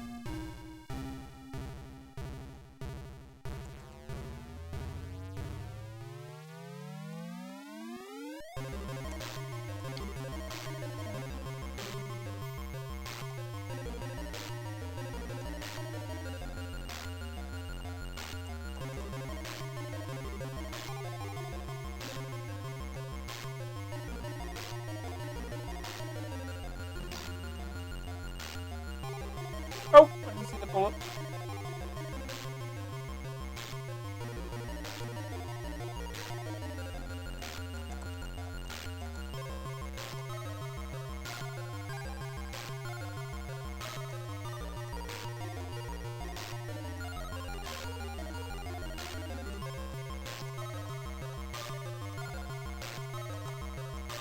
Oh, really? What did I do? I lost my life. No!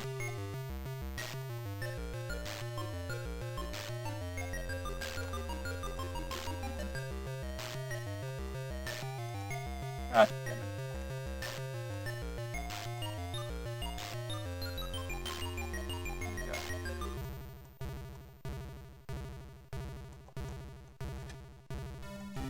Ah,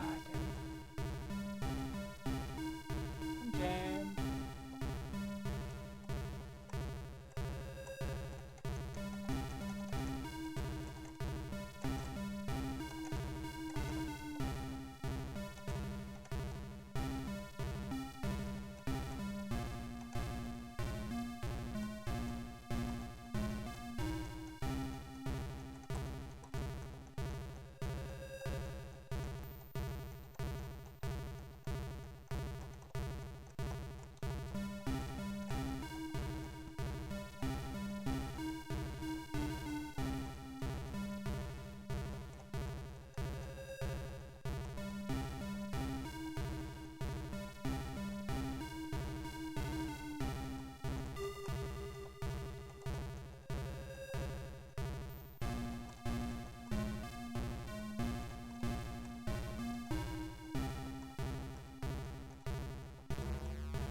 This is coming for me. What do you do?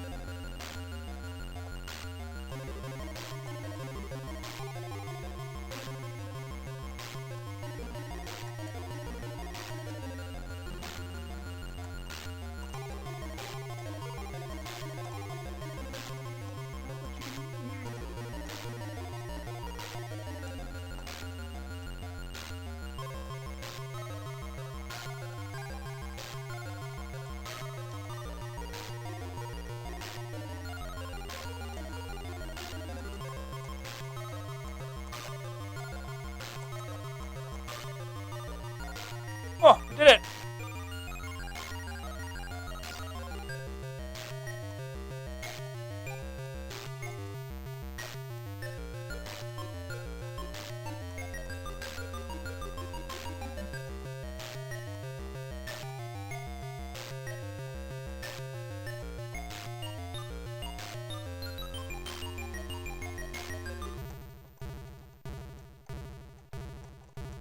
Oh, that's life.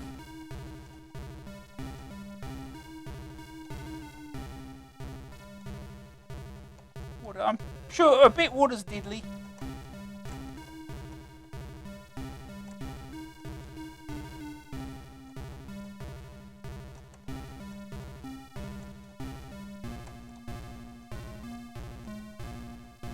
Oh.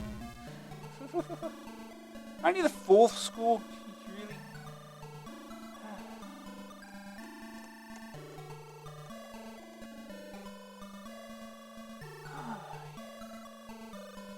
Oh, their default high score 400,000. Sure. We'll move on.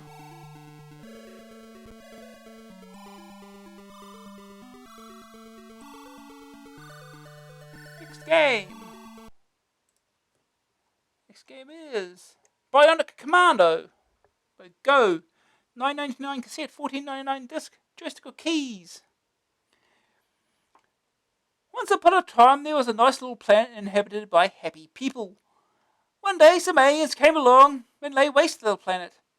10 years passed, and the aliens managed to create a doomsday weapon to erase humankind from the planet forever. The doomsday missile must be deactivated, and only the elite unit of Bionic Commandos can do the job. You are the green and black figure trying to avoid or kill the green and black figures hiding in the green and black scenery. The green and black screen scrolls in 4 directions as you try and reach the end of the stage. There are 5 stages: the dying forest, the castle, infiltration, the control room, and the silo. Each stage is made up of many interconnecting platforms and is swarming with enemy troops. Some areas are also mined and occupied by bees with a stinging tendency. Later levels have cannon, suicide troops, and giant robots that all have the same idea: to kill you. Movement between platforms is achieved by extending your bionic arm toward the platform in question and then pulling yourself up. Anyone with a colour monitor will instantly think that there's something wrong with it, but they'll be wrong because the game really is in green and black. In subsequent stages, the 2 colours change, but it's still bad having only 2 colours. The graphics in general are poor, and the scrolling leaves much to be desired. Sound is just a mixture of crude explosions and shooting effects. There have been games in the past looking distinctly like straight port from another Z80-based computer that shall remain nameless. This one in particular looks terrible. Graphics like this should have died out years ago, and the gameplay leaves a lot to be desired too. First Attack, complete stage 2. Second Opinion, Bionic Commando, the first game for the colourblind. Sarcasm apart, the game does have a certain quality, and I found myself playing it quite a lot. I dare say that over the medium term, next Wednesday, I'll lose interest. Colour screen, all green. The verdict, graphics 24%, animation is done fairly well. Where has all the colour gone? Sonics 26%, bang. Grab factor 45%. Doing Tarzan impression while hanging by an extended arm is the most enjoyable part of the game. Frustrating when you die in an unavoidable situation. Staying power 36%. Stages are difficult, but not impossible to complete. AA rating 39%. On one hand you get Heroes of the Lance, and on the other you get this.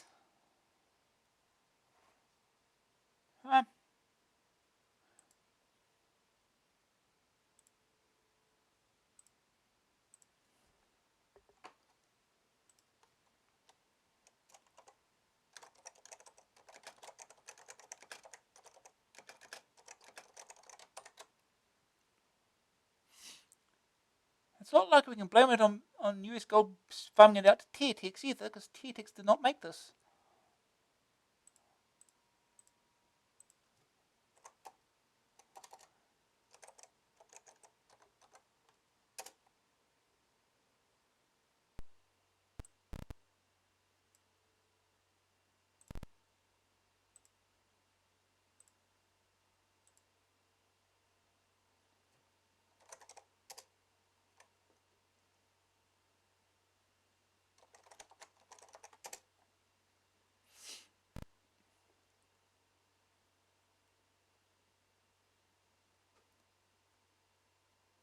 Well, that's a good choice of colours.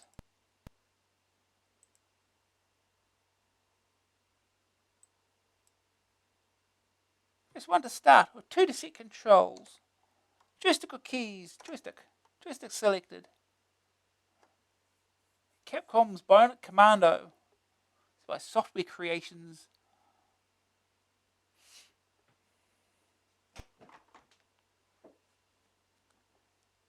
Computer vision by Software Creations, programmed by Mike Follen, graphics by Andrew Threefour, sound by Tim Follen.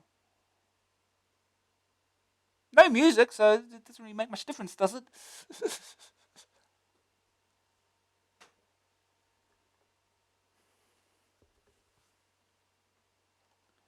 Right, let's go.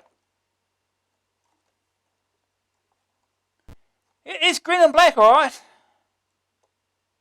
Ready, go. Yeah, sound effects. Oh, we did already. Good.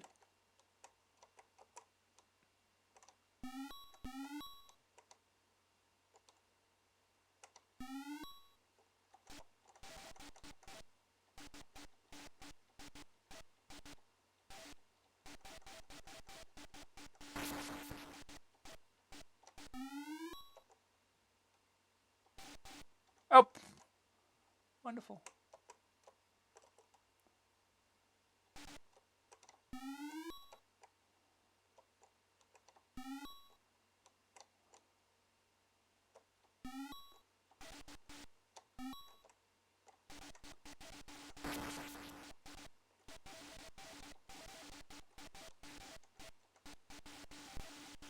Okay, hold the button down.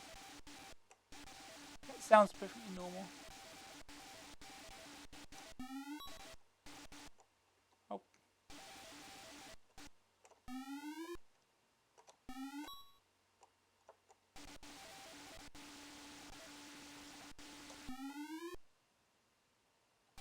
I just have to fall down. Right, turn around. Thank you. Hop.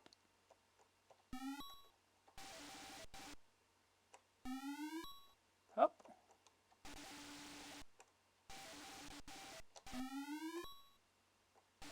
Oh.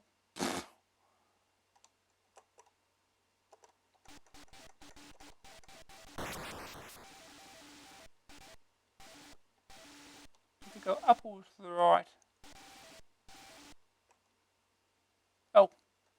I'm going to guess up then.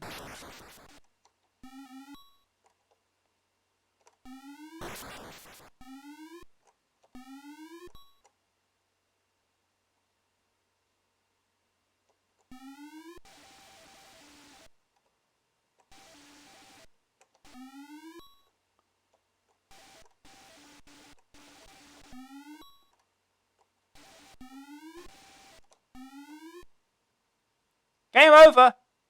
Did I just fall off the screen because it scrolled me off?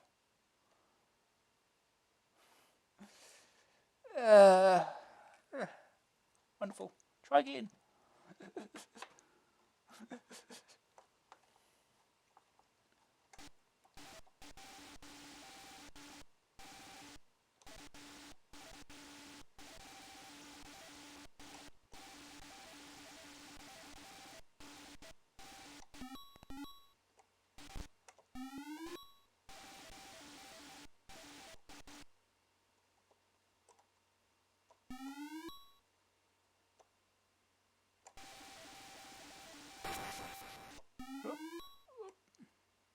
Oh, and he's just there, because, of course.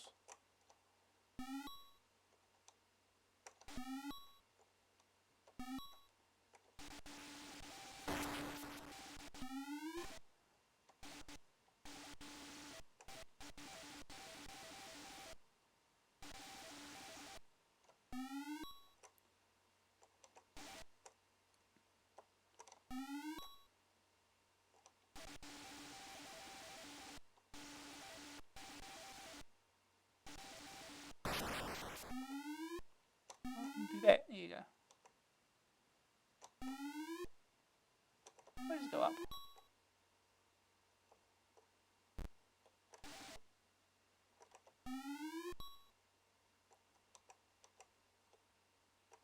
Oh, it happened. Up this way. Easier. Oh, that worked. Oh, let's fall all the way down, sure. That's perfectly fine.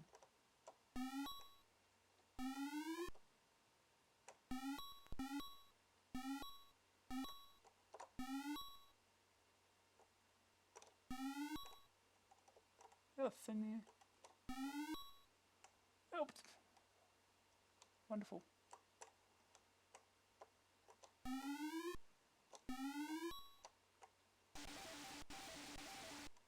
Oh. Oh.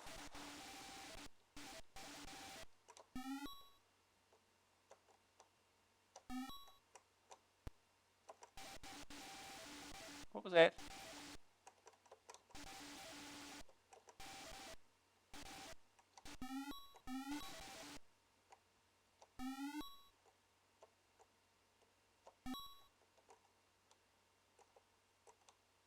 Fall off here.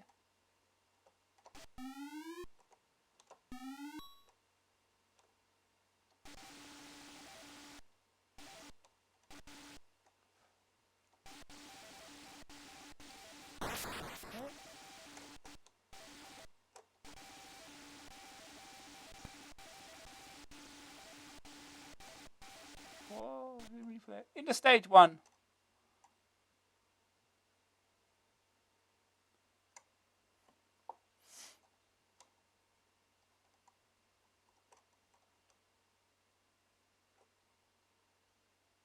Off your waddles. Stage 2. The forefront. Now it's got green, blue and black. Ready. Go.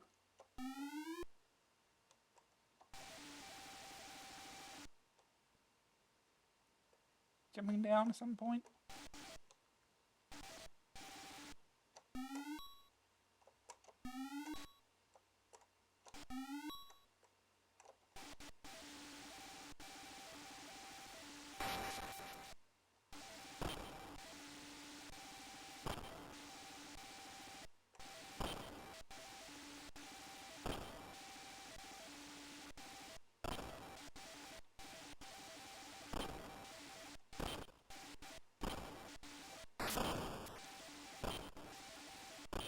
Oh, that's the power up.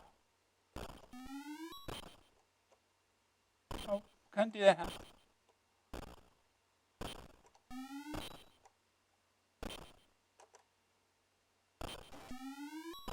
Oh, really?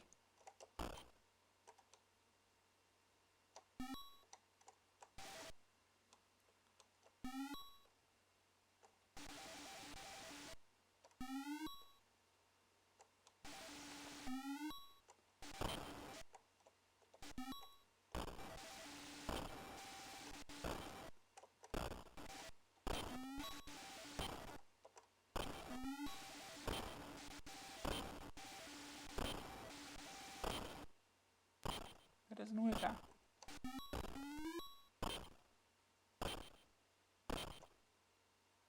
Oh, and get shot in the back.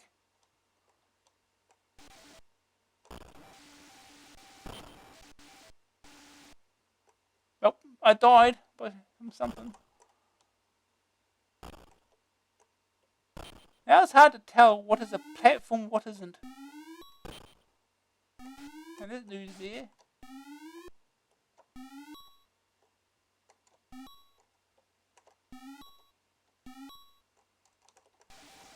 Oh, no. Yeah. Fun. Yeah, no music by Tim Follen. You just get the sound effects by Tim Follen.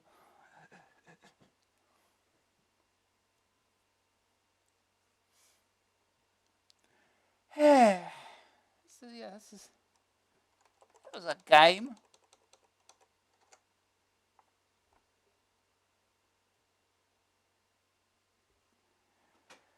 Huh. Ooh, move on. We've enough of that already.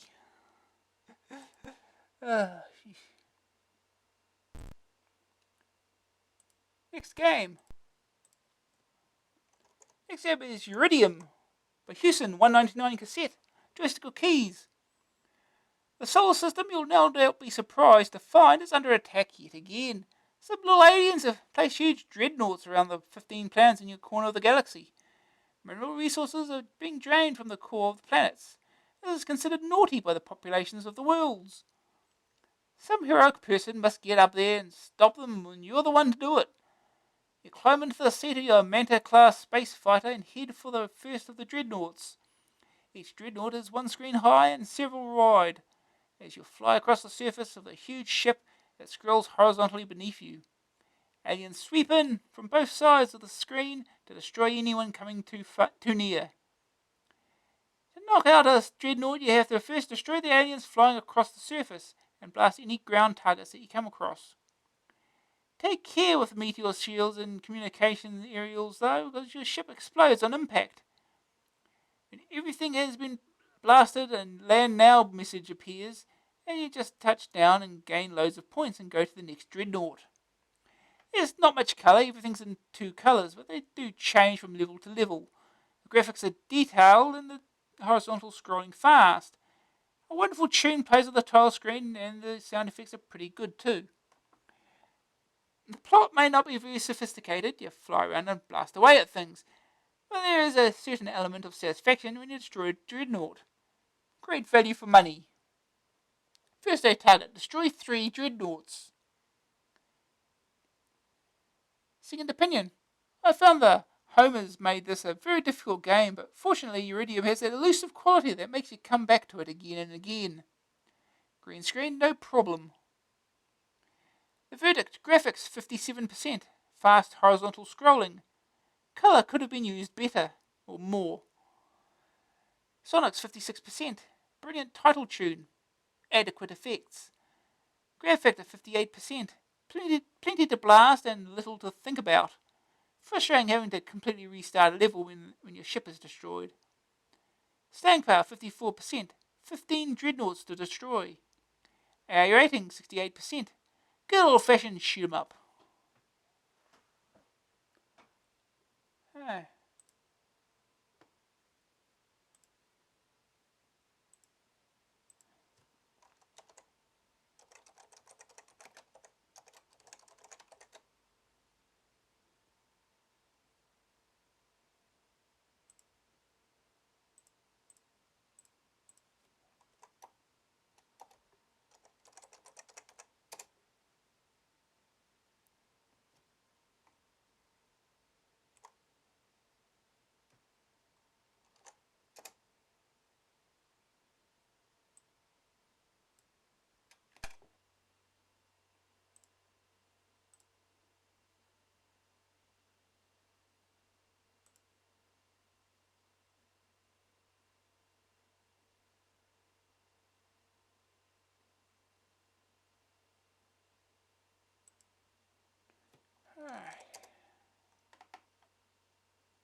Original design and concept by Andrew Braybook, programmed by Neil Atash.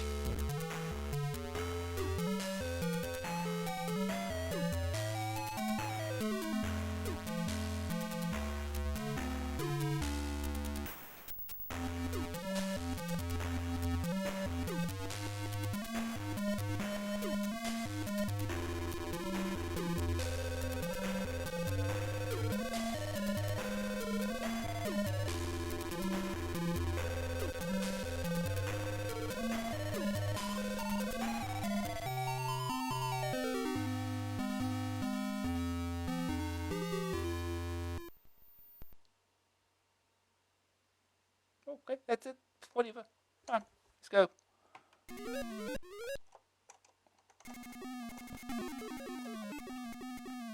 Oh, you can speed up alright.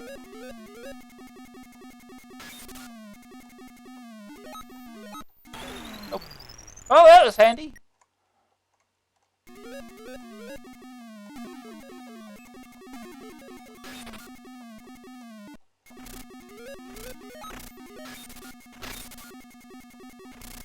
Oh, well, that homes in on you, huh?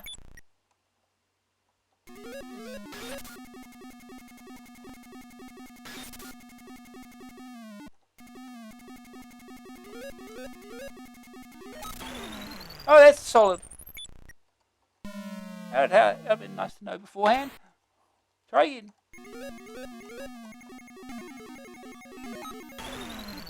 Oh wow, okay. Sure. Oh, watch out for the bullet. Why is it going so well?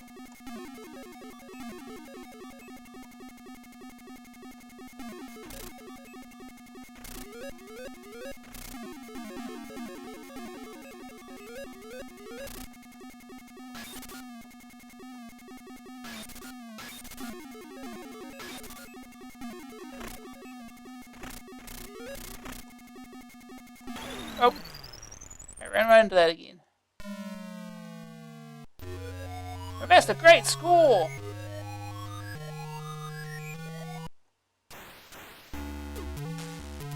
Try again.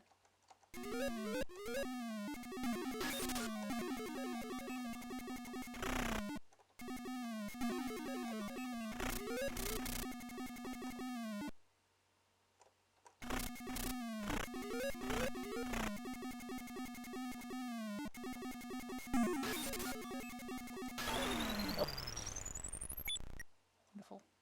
Do it all again!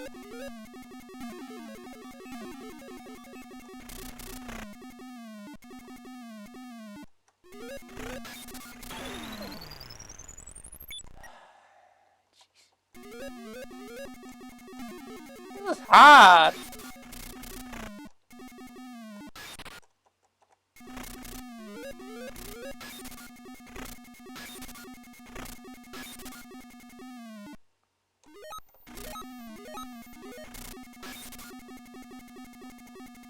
Oh!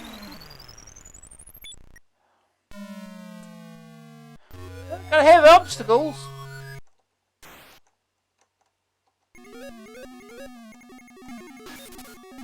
Oh, quit. Apparently not. What? I didn't even know what hit me.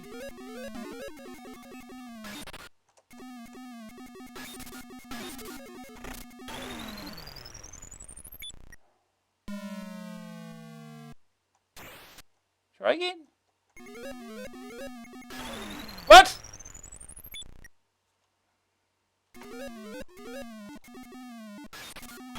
Oh. Damn, really? Really? Oh.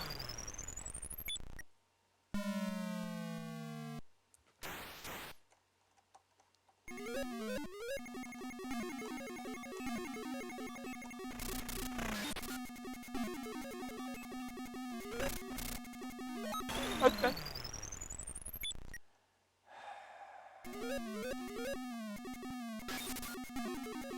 Oh, god damn it. Remember, what are obstacles that you cannot run into? Oh, I did it again. I keep doing that.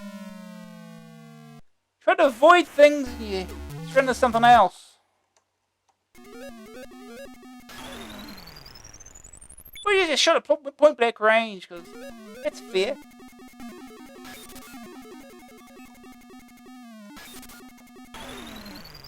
Even though the hitboxes are just stupid.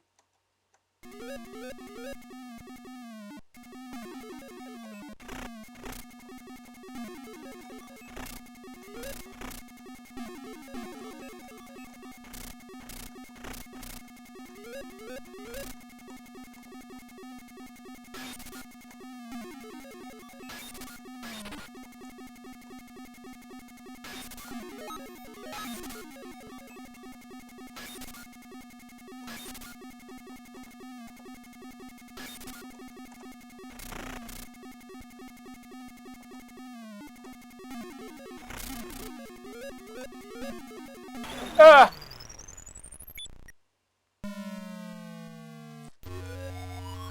Ah! Try again.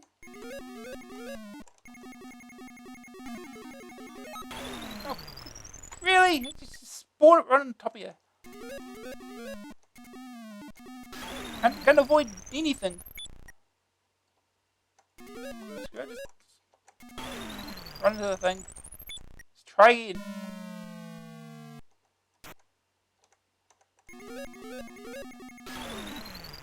Really?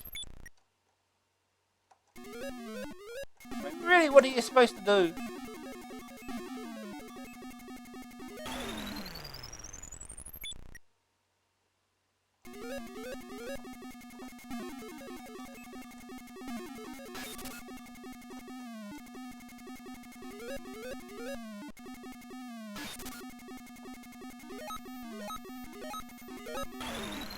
Can't shoot that. What do you do?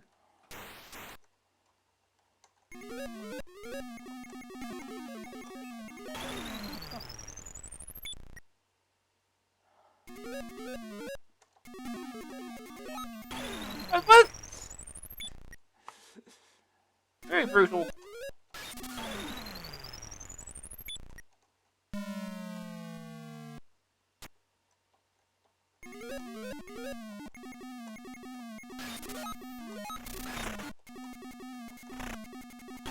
What? Come on. That's the thing to put in your the very first stage of your game, just something that is home zone you that you can't shoot. I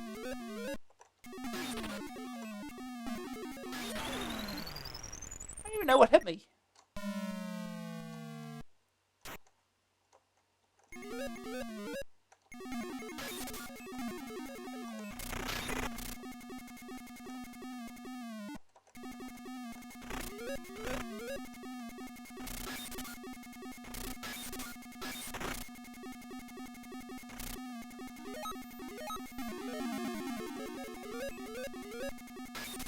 Ah!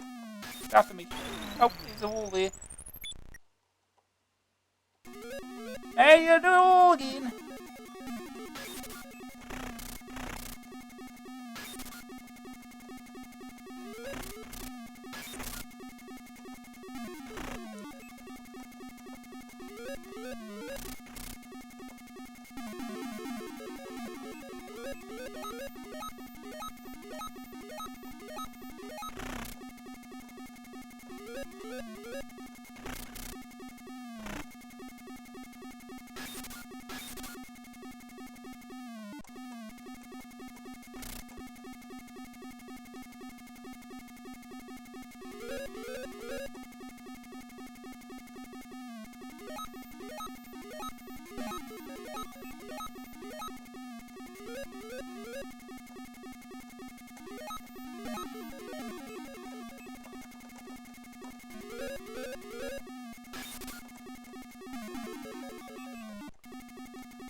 And now, okay. Oh! Almost had it, first stage. Now you have to do it all again. Oh, you got that. We'll get one stage finished eventually.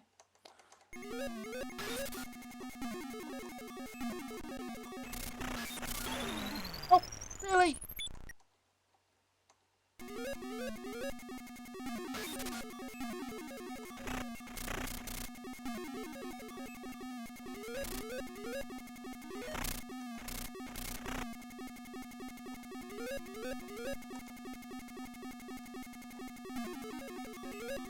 Oh! I forgot about that. Oh!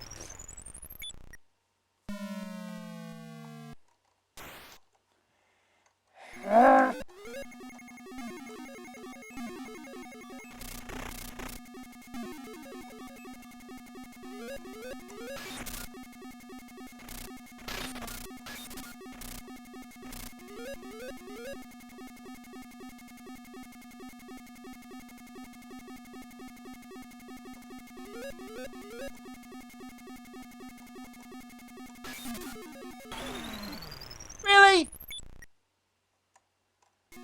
Do it all again.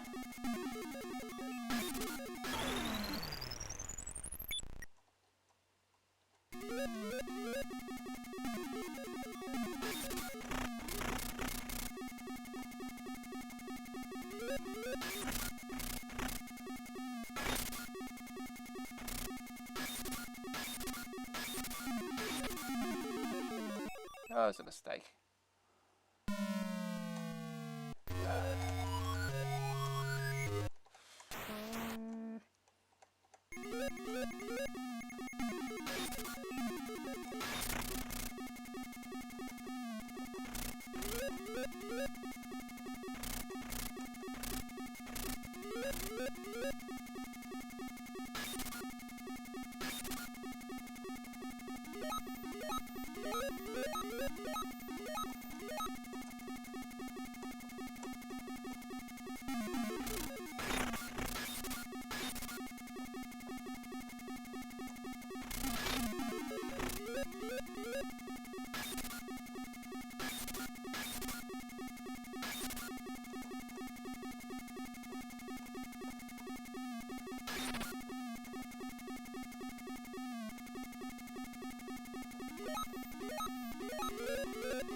And now.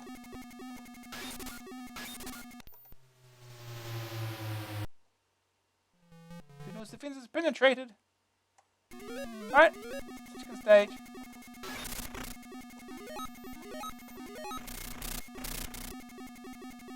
Oh!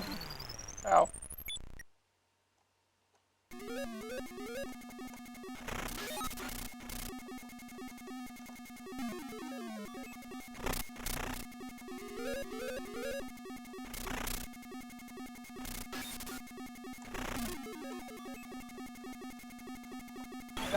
Those aren't ground targets.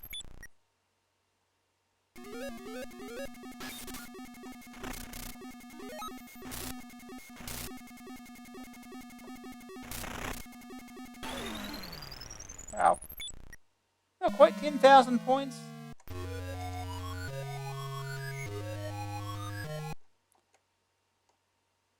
We'll leave it at that. Progress is made. Game's hard.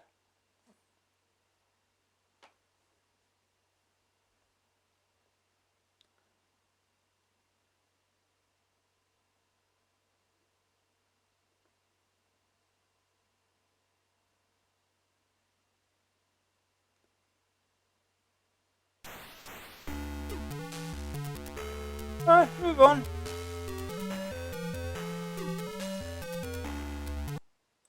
Alright, next game. Was that it? Is that it? That's it! Wow, we got through all the games. The Look! A new series on graphics by Pat McDonald. Why is this in the orange? The loading screen we got was blue.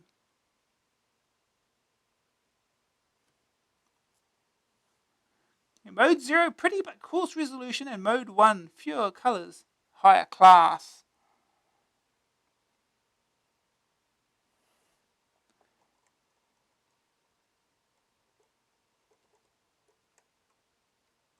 That's what the pixels look like. Yeah, wide Mode 0 pixel. Almost square Mode 1 pixel, and Mode 2's tiny.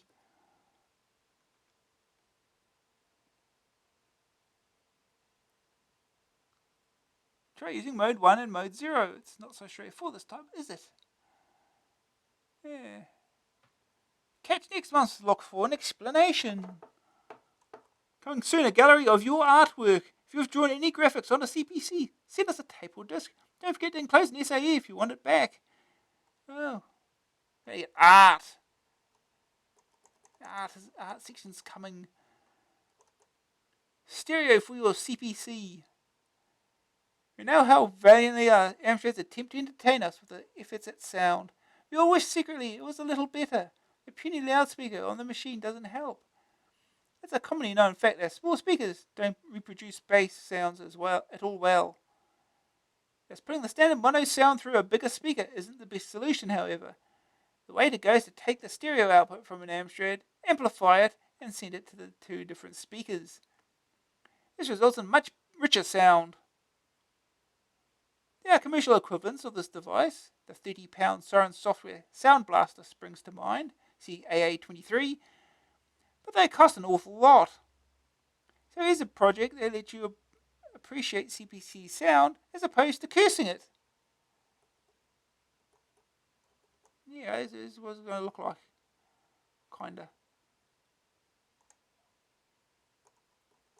Any more for any more. There you go. Yeah. That's what you need to buy to make it. Have fun trying.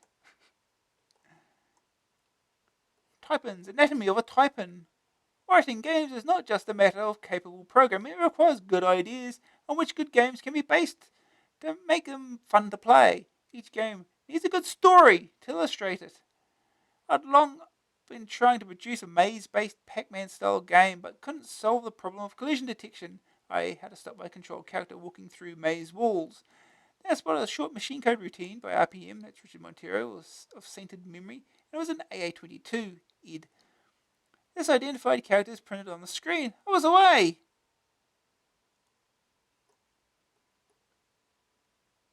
Benedict Garrett, 16, is a sixth former in Launceston College, Cornwall, studying A-level maths, physics and chemistry. He hopes to study computer science at university. Oops, uh-oh. It was the heat. There was a power cut. The office was off sick. The editor had a brainstorm. Please, you've got to believe us. That's right, we're talking about last month's spectacular boo-boo. Brilliant as it was, we had no intention of printing W.R. Street's personal spending program twice. And no, W.R. Street, you don't get paid twice. It also meant that Ben Garrett's treasure hunt got cut off at its prime. So to make amends, we're printing it again, but this time in full. We hope. We hope. Here's your screenshot.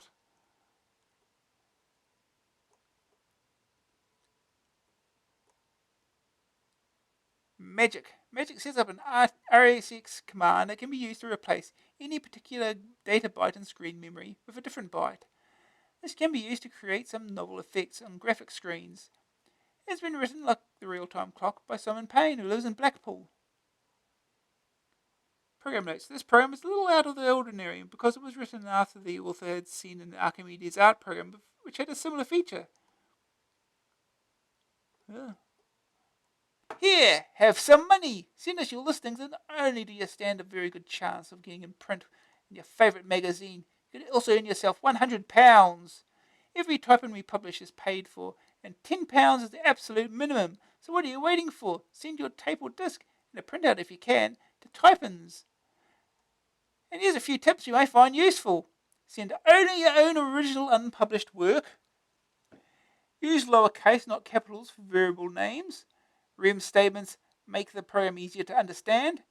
Don't use letters that look like numbers as variable names. 0 and O, for instance, or L and 1. Avoid lengthy multi-statements. Short lines aid debugging. And ensure your name and address are on every piece of paper, cassette and disc you send. If you'd like to reach an even or larger audience, declare that you are putting your contribution into the public domain. Oh, one final thing. Good luck. Multi-prog. For all those 464 owners who are annoyed at continually being ignored by typing contributors, this is for you. It's a fairly complex program that allows the storing of up to 9 short basic programs at once. The program sets up 5 RSXs. Oh.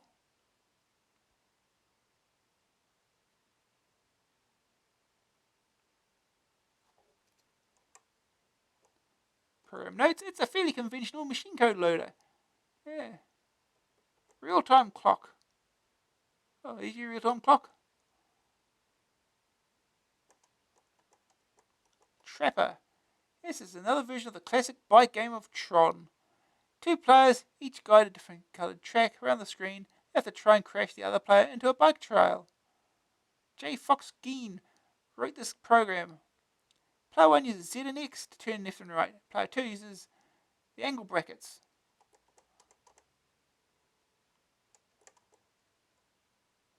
New character sets. Ooh.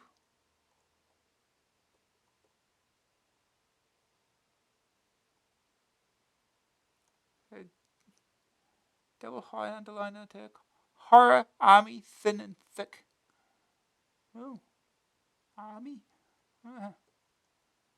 The dart scanner. Small ads. Everyone's selling off their junk.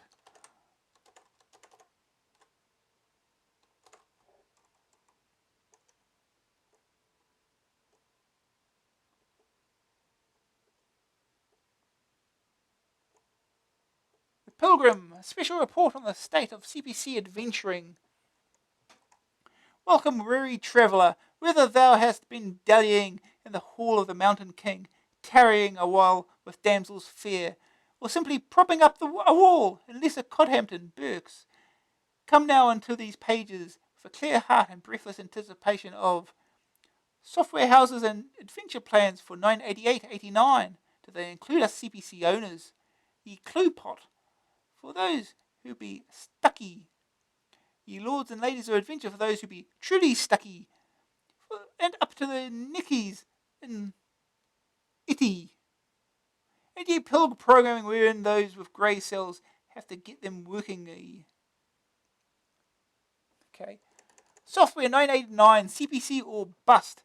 It isn't so long ago that the Pilg did a roundup of Adventure House's plans for 88. And at that time, the outlook definitely wasn't healthy. Following in the wake of Mediagenic Activision's clampdown on Amstrad Infocom releases, many companies were holding back from giving us the titles we deserve. The excuse being that the Amstrad CPC market no longer justified the expense. Whoops of ye cod. We know what to say to that. Just look at what is happening when a company actually takes the risk and goes ahead. Electronic Arts converted the Bar's Tale for CPCs, and what happens? The sales astonish them so much that now they're considering further releases. Are they? The truth is that the Amstrad market has always been a very strong one for adventures and remains so. Now that some short-sighted people are neglecting it here, there are some great opportunities for software houses to move in and give us something to play, making a profit in the process. The good news is that this message may be sinking in. This month's roundup isn't nearly as pessimistic as the last one. There are some very intriguing releases due out over the next 6 months. Here's the score. Oh. Yeah, Bar's Tale did so well they didn't release any further sequels. They didn't bother. St. Brides. Ever wonder what happened to our old friends at St. Brides? After a few very individual games released through various outlets, they're now programming a game for another Activision-associated label, Destiny, set up by ex-Beyond man Francis Lee, called King. It's based on a poem by Mark Pearson and due for October release. It's a humorous tale of courage and valour, what adventure isn't, in which hero Dog Boy takes on the king, a hideous beast, and leads his people to freedom. It's just one slight problemette. There's considerable doubt whether it will make it onto the Amstrad. Watch the space. As far as I'm aware, it did not. Telecom Soft. Firebird recently released a very cute icon-driven adventure on the ST called Legend of the Sword, which raised the Pilg's hopes of further adventure software from this company, and perhaps a release or two for the CPC. Alas, this is not to be. What is on offer, though, is a new Magnetic Scrolls game. It certainly takes the biscuit in a strange scenario department called Fish. It celebrates the existence of a goldfish swimming around, upside down, in your aquarium. You discover the lost land of Aquaria. Along with 3 mini-adventures, you have to enter the land where the water system is polluted and put everything to rights. Apparently a vital feature of Fish is its puns. The game is stuffed full of them. You encounter the 7 deadly fins, for example. The pill is all for humour in the games, but except for a couple of titles by Infocom and Fergus McNeil, I can't think of many that have been anything other than mildly embarrassing. Meanwhile, there's been the inevitable delay in getting CPC Corruption into the shelves. I've previewed this game, but look out for a full review. Lancelot on the horizon. Lancelot should be on the shelves by the time you read this. Launched at the PC show is a title we should all be watching out for, with a great deal of interest. The reason is simple. This one of Level 9's more important releases, certainly the most significant since they launched their new adventure system with Nighthawk. Lancelot is a game in a more serious vein. They could have a strength of plot missing from the company's recent titles, and comes at a time when releases from other companies on contemporary corruption or role-playing, Bard's Tale, themes are making the adventure fantasy market more competitive than ever. Level 9 badly needs a number 1 title to secure their reputation. Lancelot on the ST looks great, but the CPC version is still to be seen. Activision. After the release of the so-so Mind Fighter, Abstract Concepts are now hard at work on Parisian Nights. We don't have details at the moment, but it should come out later this year, and will be for both tape and disc CPCs.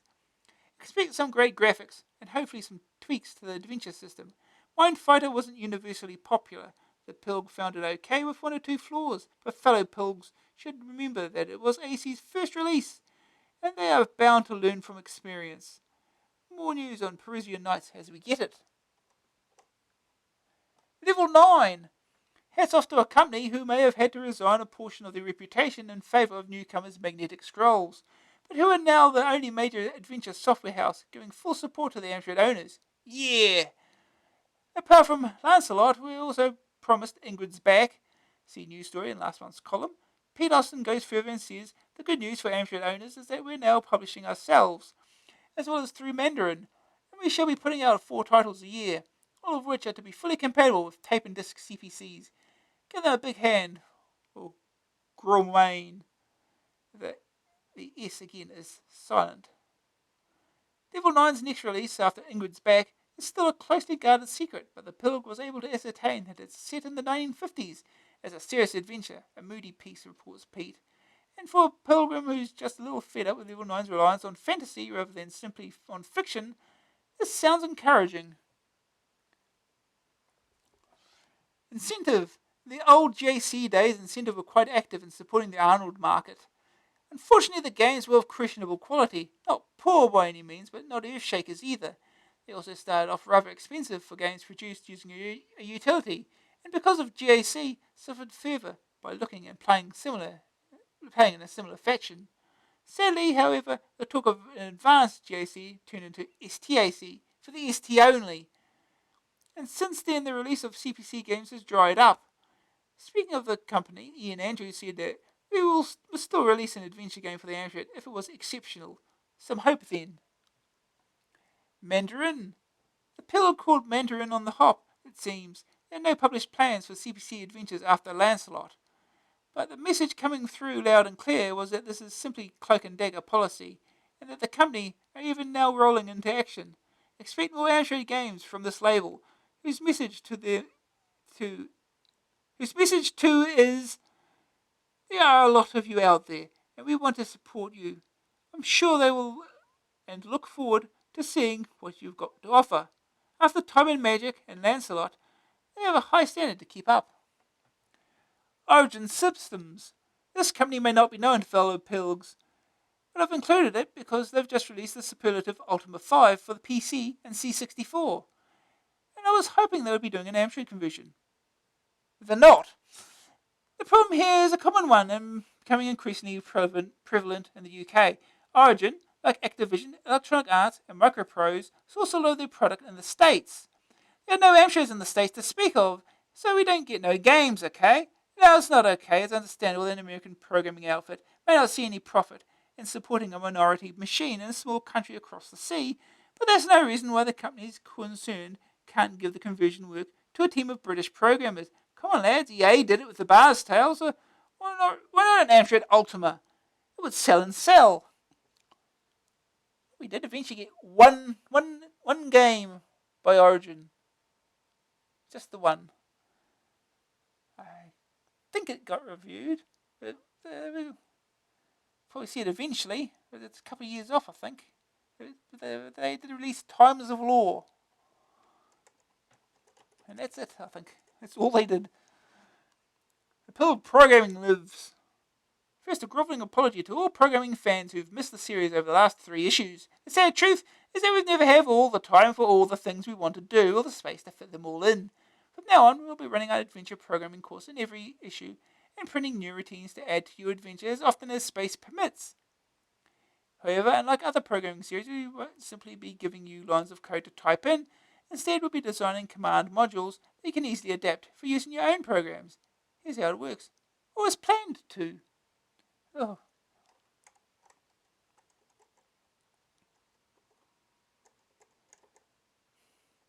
So here we go. Got some tips for the bard's tale. The best party order is to put your warriors and paladins in the front row and magic users, bards and rogues behind. Most enemies can be defeated by the bard using his fire horn. Only creatures like golems are uninjured by this weapon. Most are killed.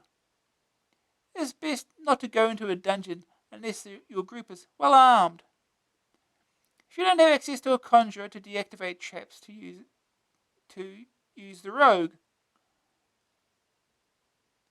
Monsters in the dungeons often leave treasure behind.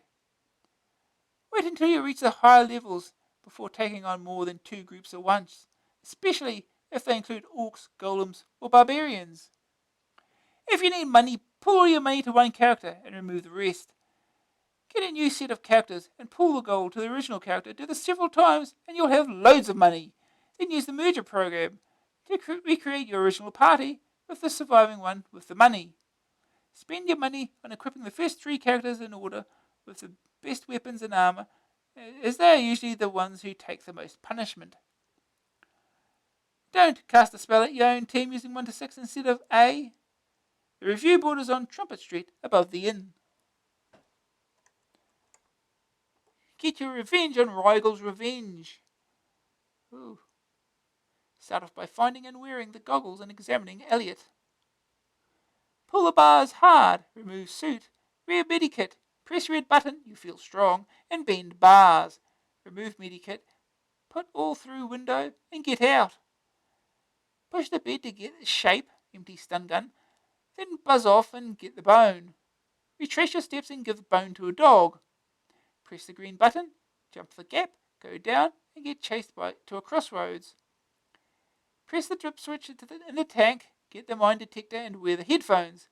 Wear the uniform, drop the suit, and turn the dial at later stage before entering the crater. This helps you find the bomb, which threatens to blow up, but won't. Turn the dial again and you set the detector for mines. When challenged by guards, say anything. This wakes the bomb up and then introduce bomb to guards. Part 2. Remove goggles, put them in the satchel, get the bomb, go north, drop the bomb, go south and wait. Oops, the bomb went off this time. Charge your stun gun by plugging it into the apparatus and then unplugging it again. There's a can under the bench. The documents are in the seat. Make sure you find and get the card which falls out of them.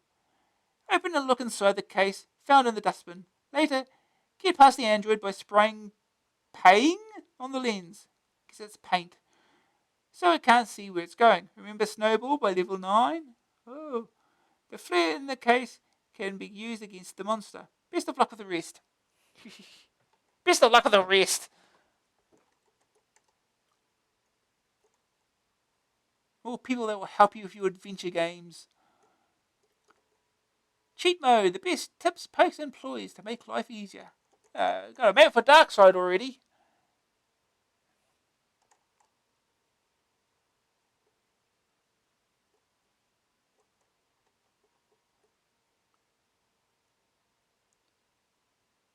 The black box. Most games are heavily predicted these days, resulting in longer pokes. Many of you have one of the infamous black boxes that can be used to stop programs, the Multi-Phase 2 from Romantic Robot, for example. Often the only thing that they're used for is transferring games from tape to disc. But they can also be used to hack games for infinite lives, etc. This new occasional section is for owners of the Multi-Phase 2 and similar devices, so they can poke games without typing in huge listings. Oh. Win an entire issue's raves. To win an entire issue's rave software that includes the master game, all you have to do is produce an excellent map, poke, or set of playing tips. Oh. This is a cheat for Grisel, the size of it. An Outrun. And Darkside. Both tape and disc, even. prohibition.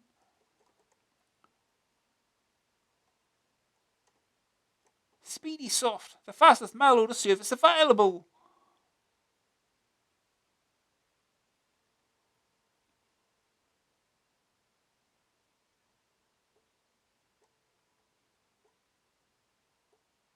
AA Games Index, every review, issue 136.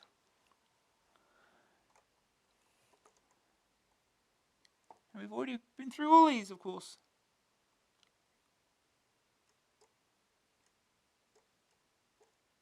This list could not have been completed without the assistance of Day and Lie, who was with us for a week on work experience. We've sent him a little something to express our gratitude.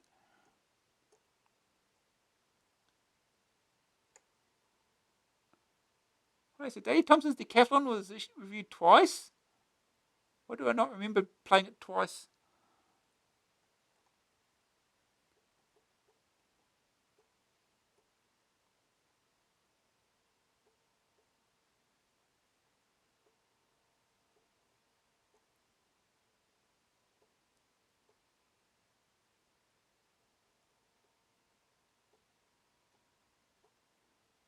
So a lot of games we've been through, isn't it?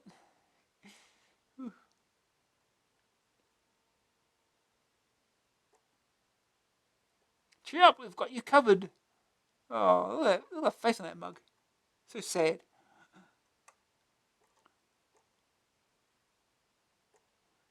Your CPC is alive. To make sure it's kicking, subscribe to Amstrad Action now.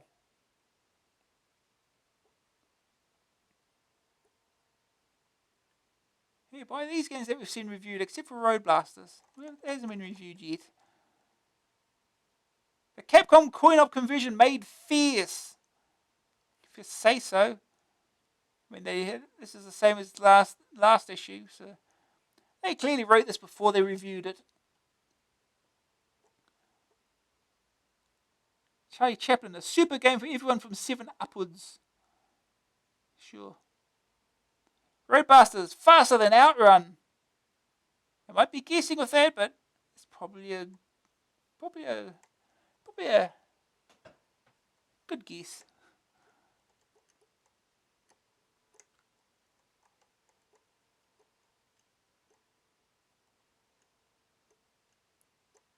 Are they still selling the thingy, I wonder?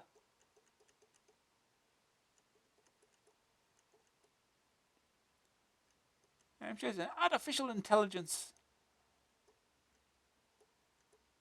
Back issues.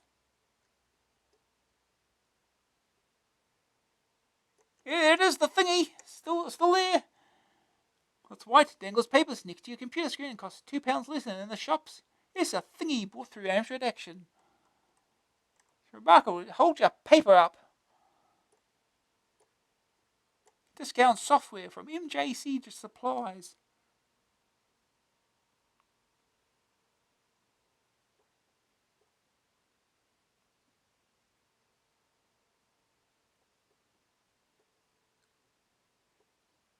Typhoon.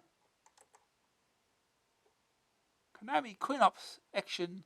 Soar through wave after wave of flying death in your armor-laden helicopter. Scream through the skies in your F-14 as you take on the seemingly limitless hordes of mechanoid invaders whose sole intent is total domination of the Earth.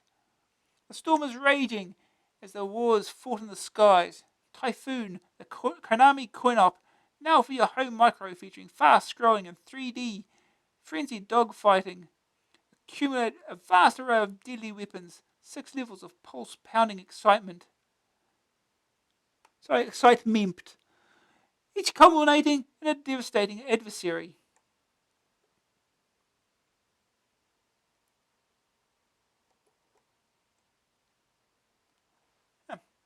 That's it. We've finished the issue.